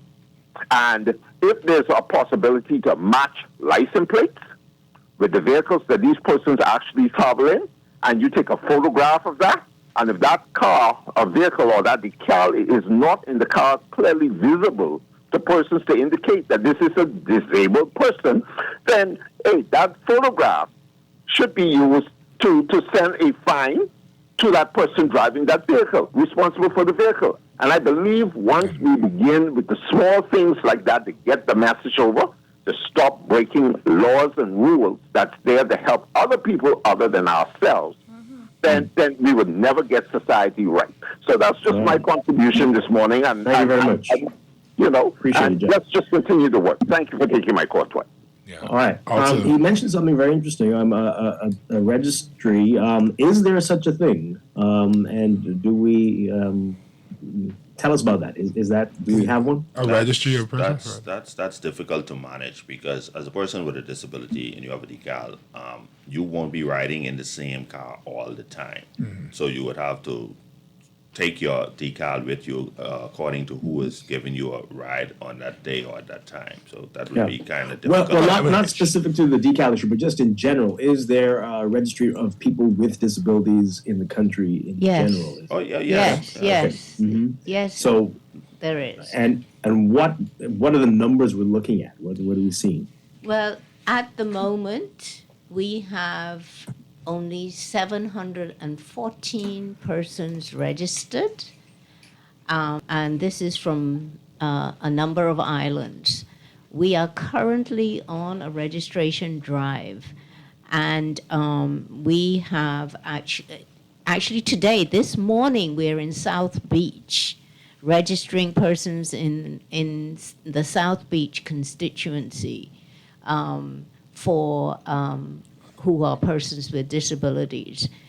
According to the census, the last census, 2010 census, there were 10,138 persons with disabilities in the country.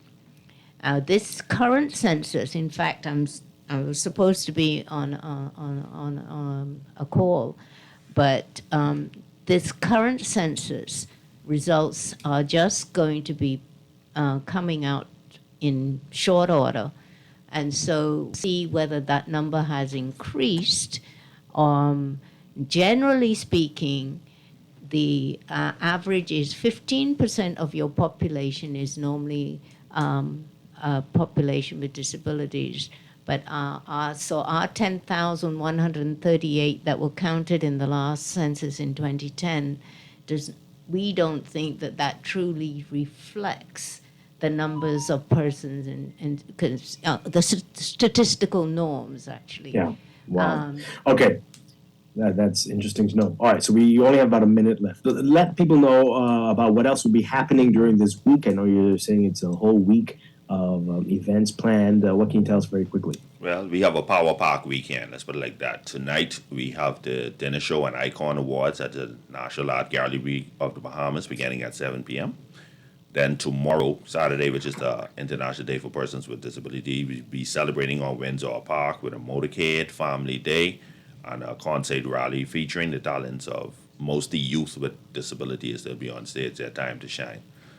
Sunday, we go to church, and afterwards, we launch the app at Margaritaville. It's by invitation only, but it will be made available through social media for others to join in, I'm told. And that's basically it. Other than that, Monday we'll be joining the United Nations and all the other state parties across the globe for a forum. It's a virtual forum. And then we just close out the week with more awareness activities for the general public. Don't forget that today is corporate T-shirt day. Oh, and today is corporate. I don't have on my T-shirt yet, but yeah, we have corporate T-shirt day going on today, and a number of places who supported our efforts. Got to give kudos to Alive again. They bought a number of T-shirts for the staff, and the Department of Social Services and the National Commission and all the other NGOs and other supporters. We have good amount of T-shirts at this. So you'll see people wearing a T-shirt promoting disability awareness.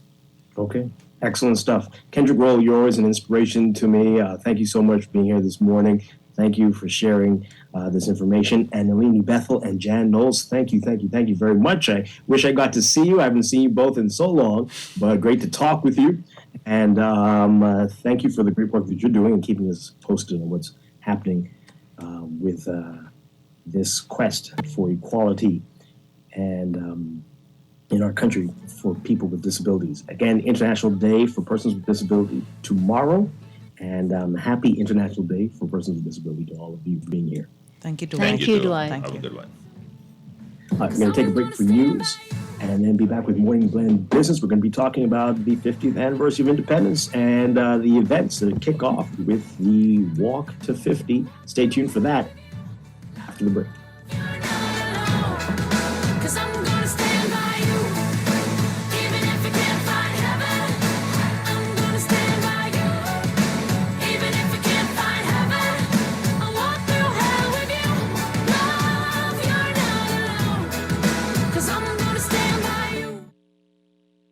Guardian Radio, your station for up-to-the-minute news, intelligent, interactive, and engaging conversation. 96.9 FM. The views and opinions of the hosts and guests are their own and do not necessarily reflect the position of the management and staff of Guardian Network. Wake up, it's a new day. Wake up, it's a new day.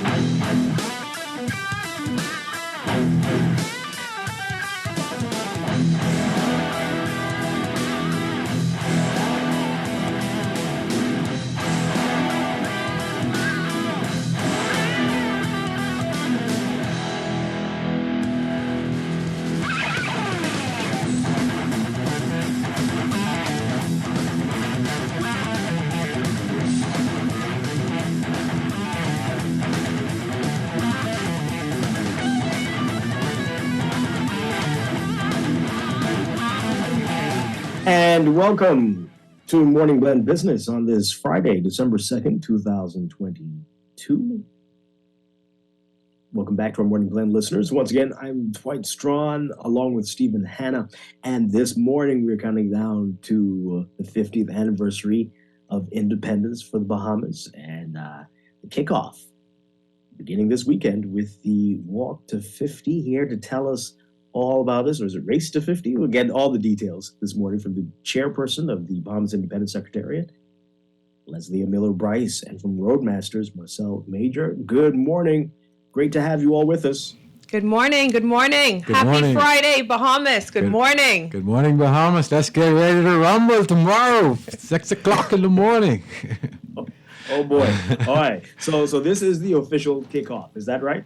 Yes, this is the official kickoff as we walk into our 50th anniversary year for 2023. Mm-hmm. So this is our kickoff, and we're kicking it off with a fun run, walk, and roll race this Saturday, December 3rd. We're starting at Clifford Park.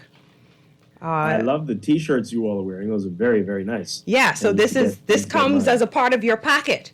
So with your packet, it's free registration. You get your drawstring bag, this fabulous memorabilia T-shirt, your towel, a water bottle, and every single participant gets a medal at the end of the race, a commemorative medal that you can only get Saturday, December 3rd. You can't get it after that. But you have to finish. You have to finish the race. Indeed, you have to finish. All right, wonderful. All right, so we're going to get some details about everything we need to know about the race in just a bit. Want to talk about the road to 50. and what we're going to be seeing from now until independence, the anniversary. Well, there's an amazing list of events that's on the calendar. We have had different working groups from various communities, organizations, civic organizations, who we would have asked, what is it that you want to see for your 50th anniversary? Right. We've also put that out on our Facebook and our Instagram pages, asking, the country, what is it that they want to see? I think the last time that I was here, I told you the 50th anniversary decisions should not be made by just 10 persons sitting in a room. Right. It's collective, it's unity, it's about togetherness. And so all of us, whomever you have an idea, your ideas and your suggestions should always be heard. And so that's what we did. Yeah. And so Are we you still ensured that looking happened. Can people still give you their ideas? Yes, of course. Yeah, Because okay. we're going to have an entire year of celebrations. It's not just the month of July. No. So the entire year, the country is going to celebrate our 50th anniversary. Mm-hmm. What can you tell us about some of the ideas that were put forth? Well, there's. I really don't want to say too much about that just yet. I feel like the list is still being not just tweaked. Well, not just tweaked, but like finalized, because every week I'm sure that somebody else is coming forward and saying, "Hey, I want to do this thing. I wasn't able to get in contact with you, Leslie, and so that this is my idea." Go ahead, tell me. No. I was saying people are saying that, although I also say that, but I'm not going to tell you my idea. So I'm certain there's a lot of things from either ministries or, like you said, from civic organizations. Yes. I know that I know the theater was doing something. Is that one of the official events, or where they're doing like a year of plays or something? Is that you talking about Shakespeare in Paradise? Yes. Oh, so Shakespeare in Paradise, that's something that they've always been doing. No, I mean, but I know they're doing like a year of plays or something. Is that one of the events that? No, I can't say that that's one of the events that's officially planned by us. Right. Shakespeare in Paradise has an amazing organization, team, and they've just been doing their playwrights for many, many years. Talented, amazing group of individuals, and so. I'm sure as they've been doing this for so long, they're just using the 50th as their year to just showcase all of their talent. Right. And so this is the time to use it. This is the time for all Bahamians to showcase their talent, because we're just a talented bunch. Right. All right. So while we are tweaking this, is there yet an overall theme for the anniversary? Do we have that finalized as yet? So how many semicolons are inside? No. So the theme is still being tweaked. But we also did put that out. We had it in the newspaper. Right. We had it on our social media pages. And we have gotten over 600 submissions for themes. Oh, my goodness. Yes, Wow. and so we're excited Are you that guys going to put that to the public to choose? No, we're not going to put it to the public to choose. No, you don't trust us? No, it's not that. No. It has nothing to do with that. Nobody will ever agree, and you don't want to say just because someone is popular, because you can be a very popular person, and just because of your popularity, someone decides that you get 1,000 votes. No. So that shouldn't be the determining factor as to how a theme is chosen. Okay. And so the ideas are fabulous. We're excited. The public is being engaged. Right. The public has said to us, "Thank you so much for engaging us and listening to our thoughts and our suggestions." And so we're happy. We're happy about that. So when will that be determined? When Right. will you make the final decision on that? Oh, well, of course, we're going to have a big launch for our 50th anniversary. I can't just tell you the date yet, but it will be said. But listen, we're here to talk about the race. We're here to talk about the race. We're here to talk about the race. But are we going to see That's the like kickoff. Q1, like in the first quarter of the year? Of course, you're going to see it in the first quarter of the year. Of course. All right, that's fine. All right, I was going to commend you guys on the signage around the country, and specifically, and I'm sure that it just happenstance, right? But there, by the roundabout, East Street and Independence Drive, if you're driving to work, when you drive to work, face like you're driving east toward the east.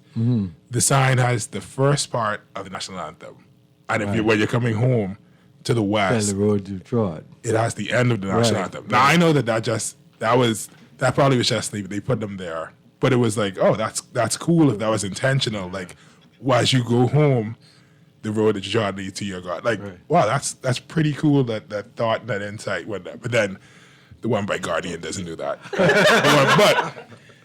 but I mean, like, just generally, I like the design, and I also like it feels like a lot of thought has gone into this. You know what I mean? Listen, let me tell you, there's an amazing team. I know we're probably just sitting here, and I don't ever want anyone to think that it's just a single effort. Oh my gosh, the team is a cadre of professionals in their own right. And I just really want to say thank you so much for all of the hard work the entire team and the committee has put into everything that we've done so far. And, just coming off of the 49th, we worked extremely hard just to ensure that would have been the starting point before our 50th.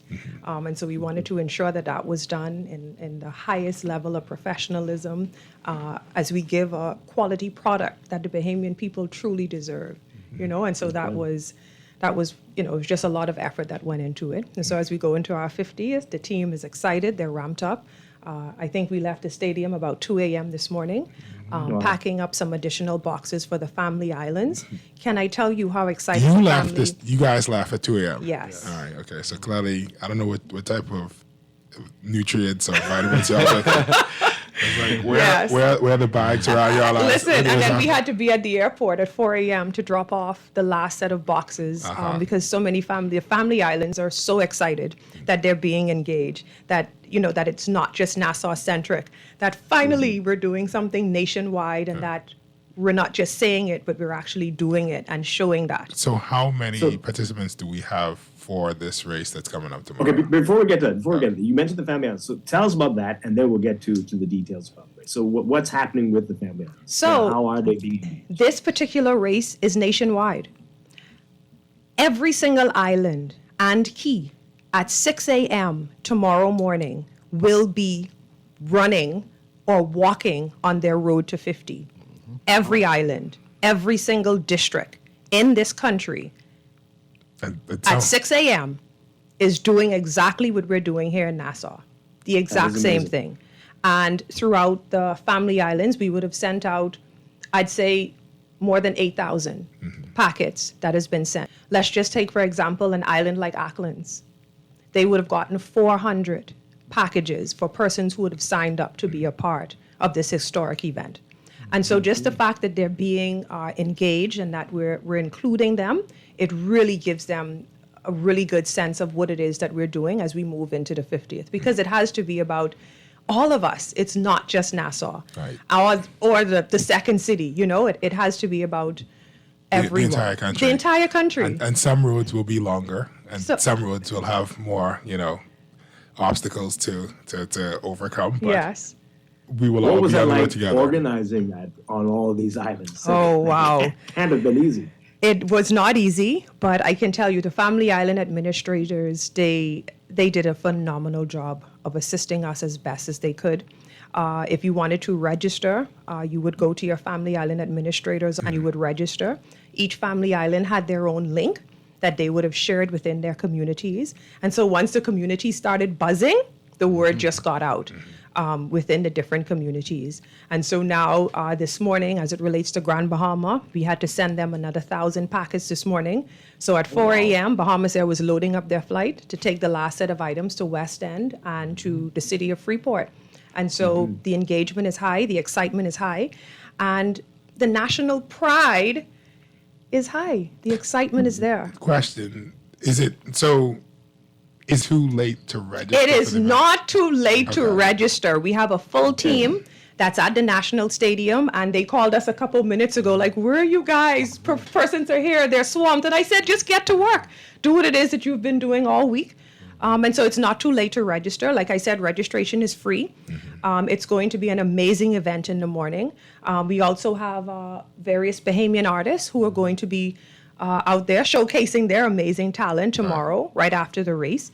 We have a whole race village. The Ministry of Health will be there in full force, checking blood pressure, glucose. So there's no way that we can go into the 50th without understanding that we have to change our lifestyles. We must present a healthier lifestyle as we go into our 50th, because healthier nation is extremely important. And so we've partnered with the Ministry of Health. And so they will be there tomorrow. BTVI, I want to say a special thank you to them. They have come on board with us, and they're going to be out there doing their massages. So after your race, you can lay on your table and have a nice massage. So BTVI is coming out in full force with that particular department to do that. We have Balmar on board, Atlantis is on board, Cisco. I mean, Corporate Bahamas has truly showed us so much love, and we're extremely grateful. Marcel and his team, Roadrunners, they've been doing a phenomenal job. And so I'd like for him to talk about the safe and everything else that relates to the race. Well, good morning, Bahamas. Again, my name is Marcel. I like to say Marcel Bop Major. I'm here representing Four Seasons Race Management and also as a part of the Bahamas Roadmasters Running Club. Well, the race is going to be an exciting and amazing race. I'm dubbing this to be, I think it's going to be the biggest race that we've ever had in the country in terms of density of persons. The race is going to be very secure. The police has partnered with us, and they've decided to actually close down the entire route. The route is going to be from Clifford Park down by the registration, the automobile registration area, and it goes east on through Pompey Square, on through Rawson Square, where we can have a lot of cheering persons cheering, and in Rawson Square there's going to be some Junkunu dances and all that. It's just going to be an amazing race that I don't think most Bahamians have ever experienced a race like this before. So we have two components of the race. It's going to be a 5K and a 10K. The 10K is more for competitive persons that feel that they can run faster than one another. Wait, so how long is the 5K? The 5K is from where? 5K actually starts from by the registration by the motor at Clifford Park, and it goes along Bay Street, and it turns around just by the Rubus shortly past the Commonwealth Bank on East Bay Street. Okay. And it returns back on Nassau, back through the Bay Street. And back to Clifford Park. Okay. Back to Clifford Park. So it's actually... Wait, Clifford Park is the one on East Street, or Clifford Park is the one... No, Clifford Park is on West Bay Street by our Rocky, by the fort. Okay. Yeah, Fort Charlotte. Only one Clifford Park, sir. Listen. Then there's also sorry, go ahead, Dwight. All right, so that's the 5K, and then you were saying the 10K route for that. Right, the 10K is actually from Clifford Park. You're going to go past the Rubus gas station on East Bay Street, and you're going to continue on to 1 Montague Place, and you're going to return back to downtown, back to Clifford Park. So it's going to, the streets are going to, the entire route is going to be blocked off by the police. We'd like to say thank you to the police for cooperating with us, because some races that we've had in the past, we've had some difficulty with traffic management. But they've assured us that the race will be fully secured. Yes. No traffic will be allowed on Bay Street. Sorry, what time exactly does the race start again? We start at 6 a.m. Okay. And we also have cyclists involved as well. So the cyclists will head out first. Sorry, I'm trying to think. You're coming? You're trying to think if you're coming? I'm trying to think. No, because so I have a 7 a.m. is usually when I go with my trainer. You'll be finished out by 7. So then tell your trainer, you're just going to be about 15 minutes late. So you're going to have your thus. Right. But then I also have to go to Bass of the Bass afterwards. That's fine. You have enough time to sleep. Steven, you can figure this out. He can figure this out. No, I'm just trying to figure it. It's a very stock day. You could probably finish that 5K in 30 minutes. In 30 minutes. That's what I feel. It doesn't feel long. 23 miles, I just need to figure out where to park. Well, that's a big question. No, there's going to be think about it now. Okay, you have Arawaki right there. Right. You have that entire grass area to park. Okay. You can also park down by the cricket club. Right. There's a lot of parking in that vicinity as well. Now, I don't see a challenge, because this is where we have all of our anniversary events. Yeah, and I also do park around instead. No, it's going to be safe. The Royal Bahamas Police Force and the Defense Force, they are going to be out to ensure safety. They're going to be out to ensure how persons are parking. So we have a lot of help with that. Okay. So that's no fair there. And you say it's walk, run, roll. It's a fun event. Walk, push, run, roll, push, cake. yes. Yeah, we're inviting everybody, from the babies to the push to the grandparents in the wheelchair, or however you want to bring them. So I have to register in person today. But you have to sign your waiver. Right. The waivers are extremely important. Okay. Right? And so once you come to the stadium, you sign your waiver. It takes 1 minute, literally Okay. 60 seconds, and we give you your packet and you're gone on your way. And All we'll right. see you in the morning at 5:15 when it's time to stretch. Oh, it's 5:15 stretch time. It depends if you need to stretch. I gotta and come in warm cold. up. No, I want to come You in want cold. to come in cold? I want to come in Okay, cold. well, I then want. that's fine. Sometimes you just got to do it. You gotta. So just make sure that switch you're it up. there before the start Before of the the start, race. because we're going to have a warm-up session about 5:15, 5:20. We're going to have it with Jay Fitness. And, he's really, really So good. you want me at to, that. you want me to sleep out there? Okay, that's fine. As long as you're up about So, that. so far, how many people have registered? What's the latest count? Oh gosh. Nationwide, there are over 10,000 persons walking Oh. nationwide. Right. Okay. Nationwide. That is what That's I can impressive. say. Nassau numbers are high as well, but we're still persons are still calling today and saying that they're on the way. Right. But more than 10,000 persons are walking nationwide. And so we're going to be on our Facebook pages, which is Celebrate Bahamas. Simultaneously, you will see, we're going to show live where Acklands is walking, Maguana is walking. We're going to start posting the photos. We're having a full media meeting with all of the photographers and videographers on the family of islands today, just letting them know what it is that we need you to send us, what footage that we need you to capture, because we will be using this all at the 50th anniversary. And so we want to ensure that we capture the correct images, that it comes in the right way, because this only happens Once. and we just want to ensure that we get exactly what it is we need. And That so is fantastic. once you follow our pages in the morning, you're going to see Grand Bahama, Ackland, Crooked Island, Maguana, Cat Island, Bimini. Oh my gosh, can I tell you about Bimini? I think every man, woman, and child on Bimini is walking. I mean, Bimini, they're coming out in full numbers tomorrow. And so I really just want to say a special thank you to the Family Island administrators who have gone above and beyond to ensure that all of their residents in their particular communities got exactly what it was that they wanted. We didn't want anyone to be left out. So like I said, up to this morning, we were at the airport sending more items because we want everybody to feel included. We want everybody to feel that national pride, and not only here in Nassau. I don't know what part of this folks are understanding, because you said everybody. Somebody's asking, is Rumkey involved? Yes, Rumkey is involved. He can call Rumkey Family Administrator. Rumkey is involved. Ragged Island, I think there's not much persons there, but I think they got maybe 65 persons. So maybe that's everybody on the island of Ragged Island that's participating. When you said- But I can tell you, they all got whatever it was that they requested, they got them. When you said 400 for Acklands, I thought the same thing. No, Acklands. So yeah, You know? it sounds like the Family Islands are, what's the word? Not anxious, but like excited to Excited participate. because they're now being a part of the whole national conversation. Correct. Yeah. So, wow. let me All right, ask so you you- mentioned it a little bit earlier, but tell us about when it's all over and we get back to Clifford Park. Tell us more about what we can expect then. I can't tell you that just yet. I can't. Listen, we're going to have so much time in 2023 to talk about that. I really just want persons to ensure that they're out on Saturday. No, I think you must Let's talk about the after party. Talk about the after The party. after party of the race. So how you know D-Mac and Bodie ain't coming? Oh, because You heard us on You follow the page. No, I follow the page. Yes. Yeah. Yes. Celebrate Bahamas on Instagram. Yeah, so And we have a lot of Bahamian artists that will be out there. We've engaged DJs. We've engaged different Junkanoo groups. It's just going to be an exciting event. So for persons that may not want to walk, I'd say come there about, 7:30, 8 o'clock? The runners should be back in by Yep. about 7:30, By quarter to 7:30, 8 yes. o'clock. Yeah. And then the party gets started. You can also come and get your blood pressure checked, your glucose. And Come then- and get a massage. And also the farmers market And is going the to be farmers there market with is their- going to with be their there as homegrown well. products. Yes. This And is so just come gonna out be and an support your amazing local event. vendors. It's going to be an amazing day.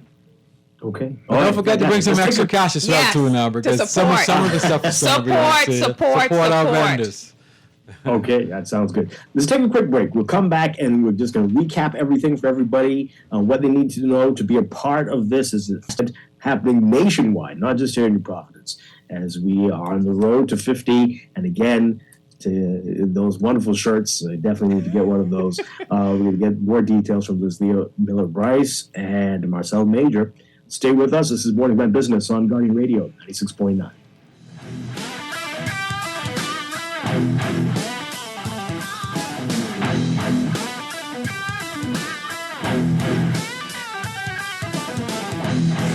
local paper in Grand Bahama is back every Tuesday as a section of the Nassau Guardian. Available at local stores, gas stations, pharmacies, Western Bakery, and Bellevue Gifts. Daily and, of course, on Tuesdays too. Want to reach your Grand Bahama audience? Then call Barefoot Marketing at 827-4578 or message them for ad rates via their Facebook page. Advertising opportunities now include classified ads too. Keep up with all the latest Grand Bahama news in the Guardian newspaper every Tuesday.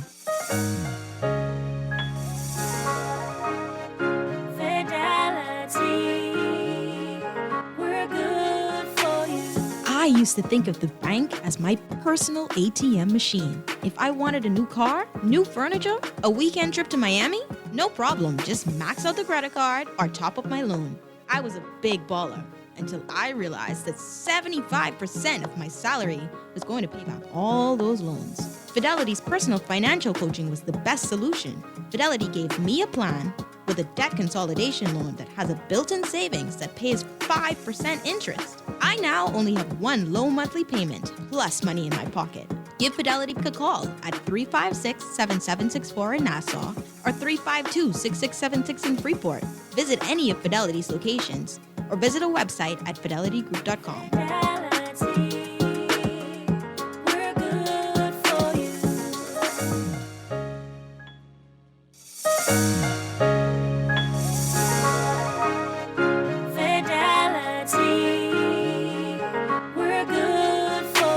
We know how important collecting your money can be to the success of your business. Start your relationship with Fidelity today so that we can show you the many options available to you with our merchant services. From click and pay options online to merchant terminals and e-commerce options. We're here to help your business succeed. For more details, speak to one of our business development officers at 356-7764 in Nassau or 352-6676 in Freeport.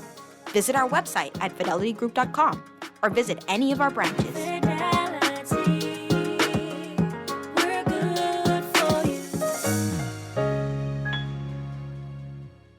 Ready to save?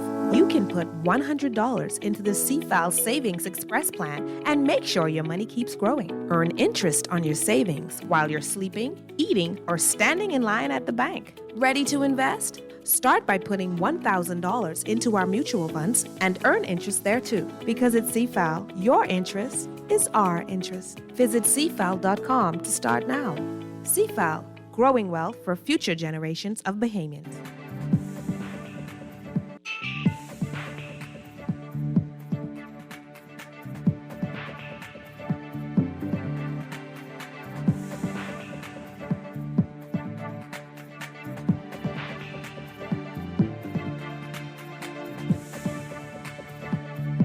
It's time for your morning business report brought to you by CFAL.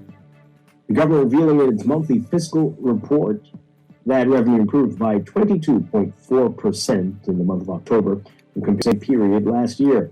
The report explained that receipts totaled $227.2 million via an improvement in tax revenue of $205.3 million. The monthly fiscal summary report outlined that value-added tax receipts totaled $118 million, while international trade and transaction taxes were $60.9 million. It added that government also collected $17.7 million in other taxes on goods and services, including $8.1 million in taxes on financial transactions, $5.6 million in taxes on use and permission to use goods, and $7.7 million in property taxes. The government explaining in the statement that the October results indicate the economy has continued to rebound out of the slump caused by the COVID pandemic. Ministry of Tourism, Investments and Aviation and Saudi Arabia have signed a memorandum of understanding on cooperation in the field of tourism.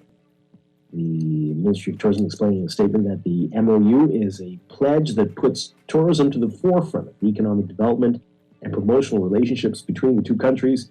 The MOU was signed while a tourism delegation was in Riyadh in Saudi Arabia for the World Travel and Tourism Global Summit.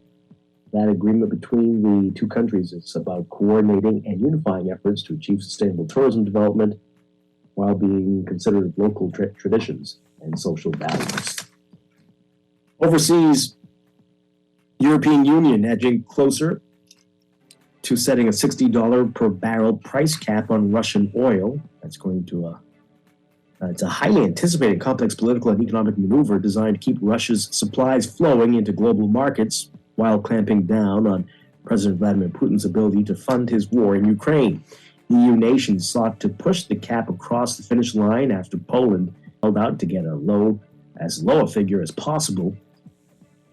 The latest offer, confirmed by 3 EU diplomats, comes ahead of a deadline to set the price for discounted oil by Monday, when the European embargo on seaborne Russian crude and a ban on shipping insurance for those supplies takes effect.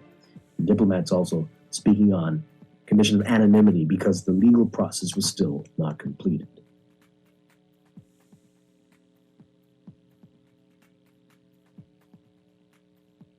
And Twitter has suspended rapper E after he tweeted a picture of a swastika merged with the Star of David. It's the second time this year that Ye, formerly known as Kanye West, has been suspended from the platform over anti-Semitic posts. Twitter CEO Elon Musk confirming the suspension by replying to Ye's post of an unflattering photo of Musk. He called it his final tweet. Ye has made a series of anti-Semitic comments in recent weeks. On Thursday, he praised Hitler in an interview with conspiracy theorist Alex Jones. In your Market Watch recapping trading on the BISX from Thursday, your market movers, Cable Bahamas moving 10,000 shares, closing unchanged at $3.95. Doctors Hospital moving 4,500 shares, unchanged at $10.50. Consolidated Water up 5 cents, closing at $2.91. Emira Incorporated up 27 cents, closing at $9.55. The BISX All-Share Index closing at 2,627.28, up 12.63. That's your Market Watch, and that is your morning business report brought to you by CFAL, growing wealth for future generations.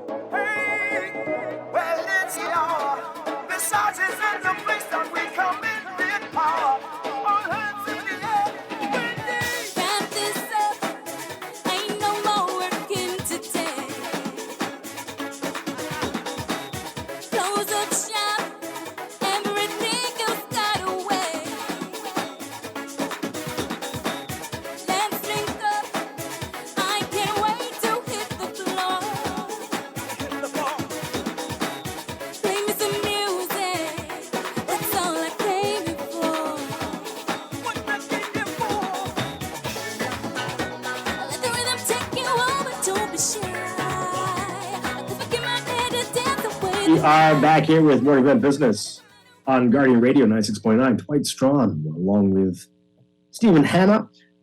We're getting details about the race to 50 and for tomorrow morning across the country. We're talking with the chairperson of the Bahamas Independent Secretariat, Leslie Miller Bryce, and from Bahamas Roadmasters, Marcel Major.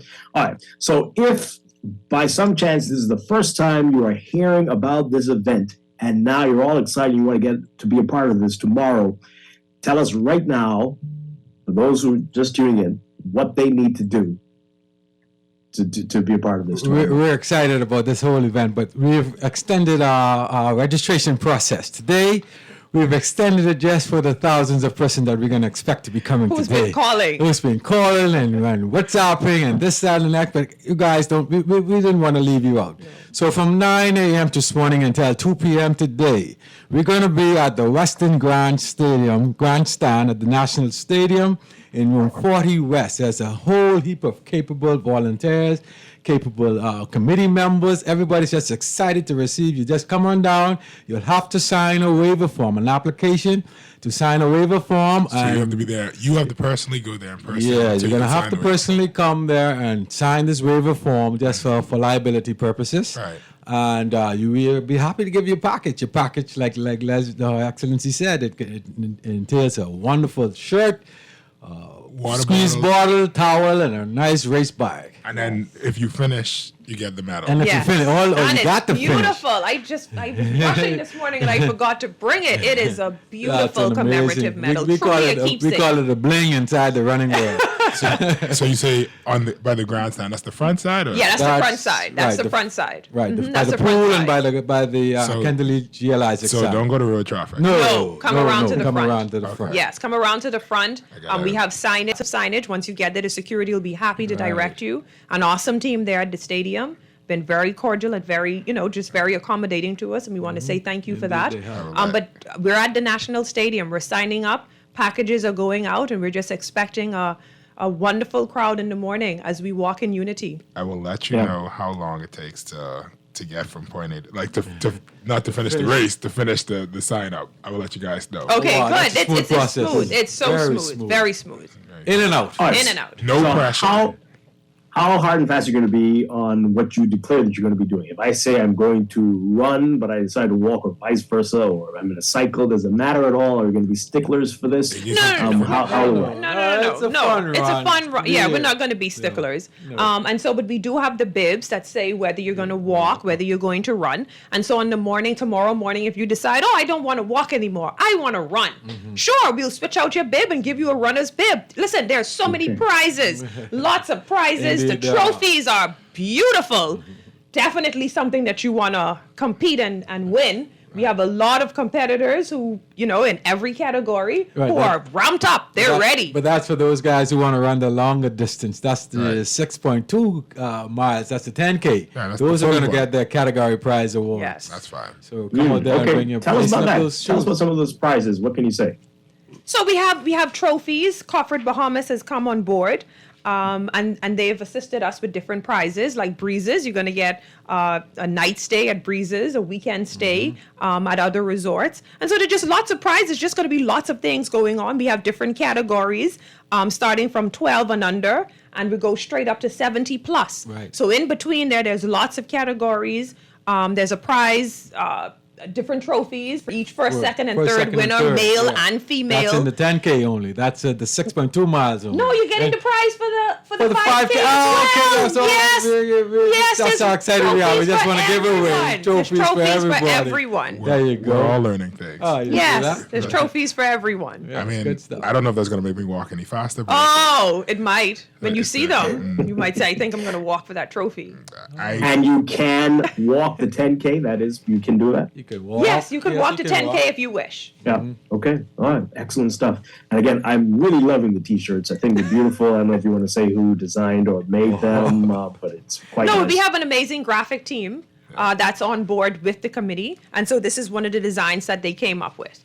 But as it relates to the theme and the logo, there was a logo competition as well. And we had over Has the logo 300. been- There was a logo no, competition. but as well. has it been revealed? No, yet? it has not been released as yet. No, I know there was a logo competition. Of course not. It's going to be a grand event to release that. Why? Because a Bahamian designed it. Right. And so they should get their kudos. Right. And so, Yes. no, it's not just going to be, here you go, here's a release. No, we're going to showcase that talented Bahamian that decided to turn it. And really, it's going to be more than one winner. So, okay, I know that we started with this question, but before we leave, when can we expect an official calendar? Don't be like certain phone books that just get in July. In July, you get the phone book. Now listen, if we're already starting, I and I just can want to see know that you know that it when looks is- like this team is well prepared. Oh, I have all the faith in the world Okay, inside the listen, this graphic team. No, we're not talking about the graphics. graphic We're as talking well as about the PR team. They're doing a wonderful job. I'm not talking about PR, and I'm not talking about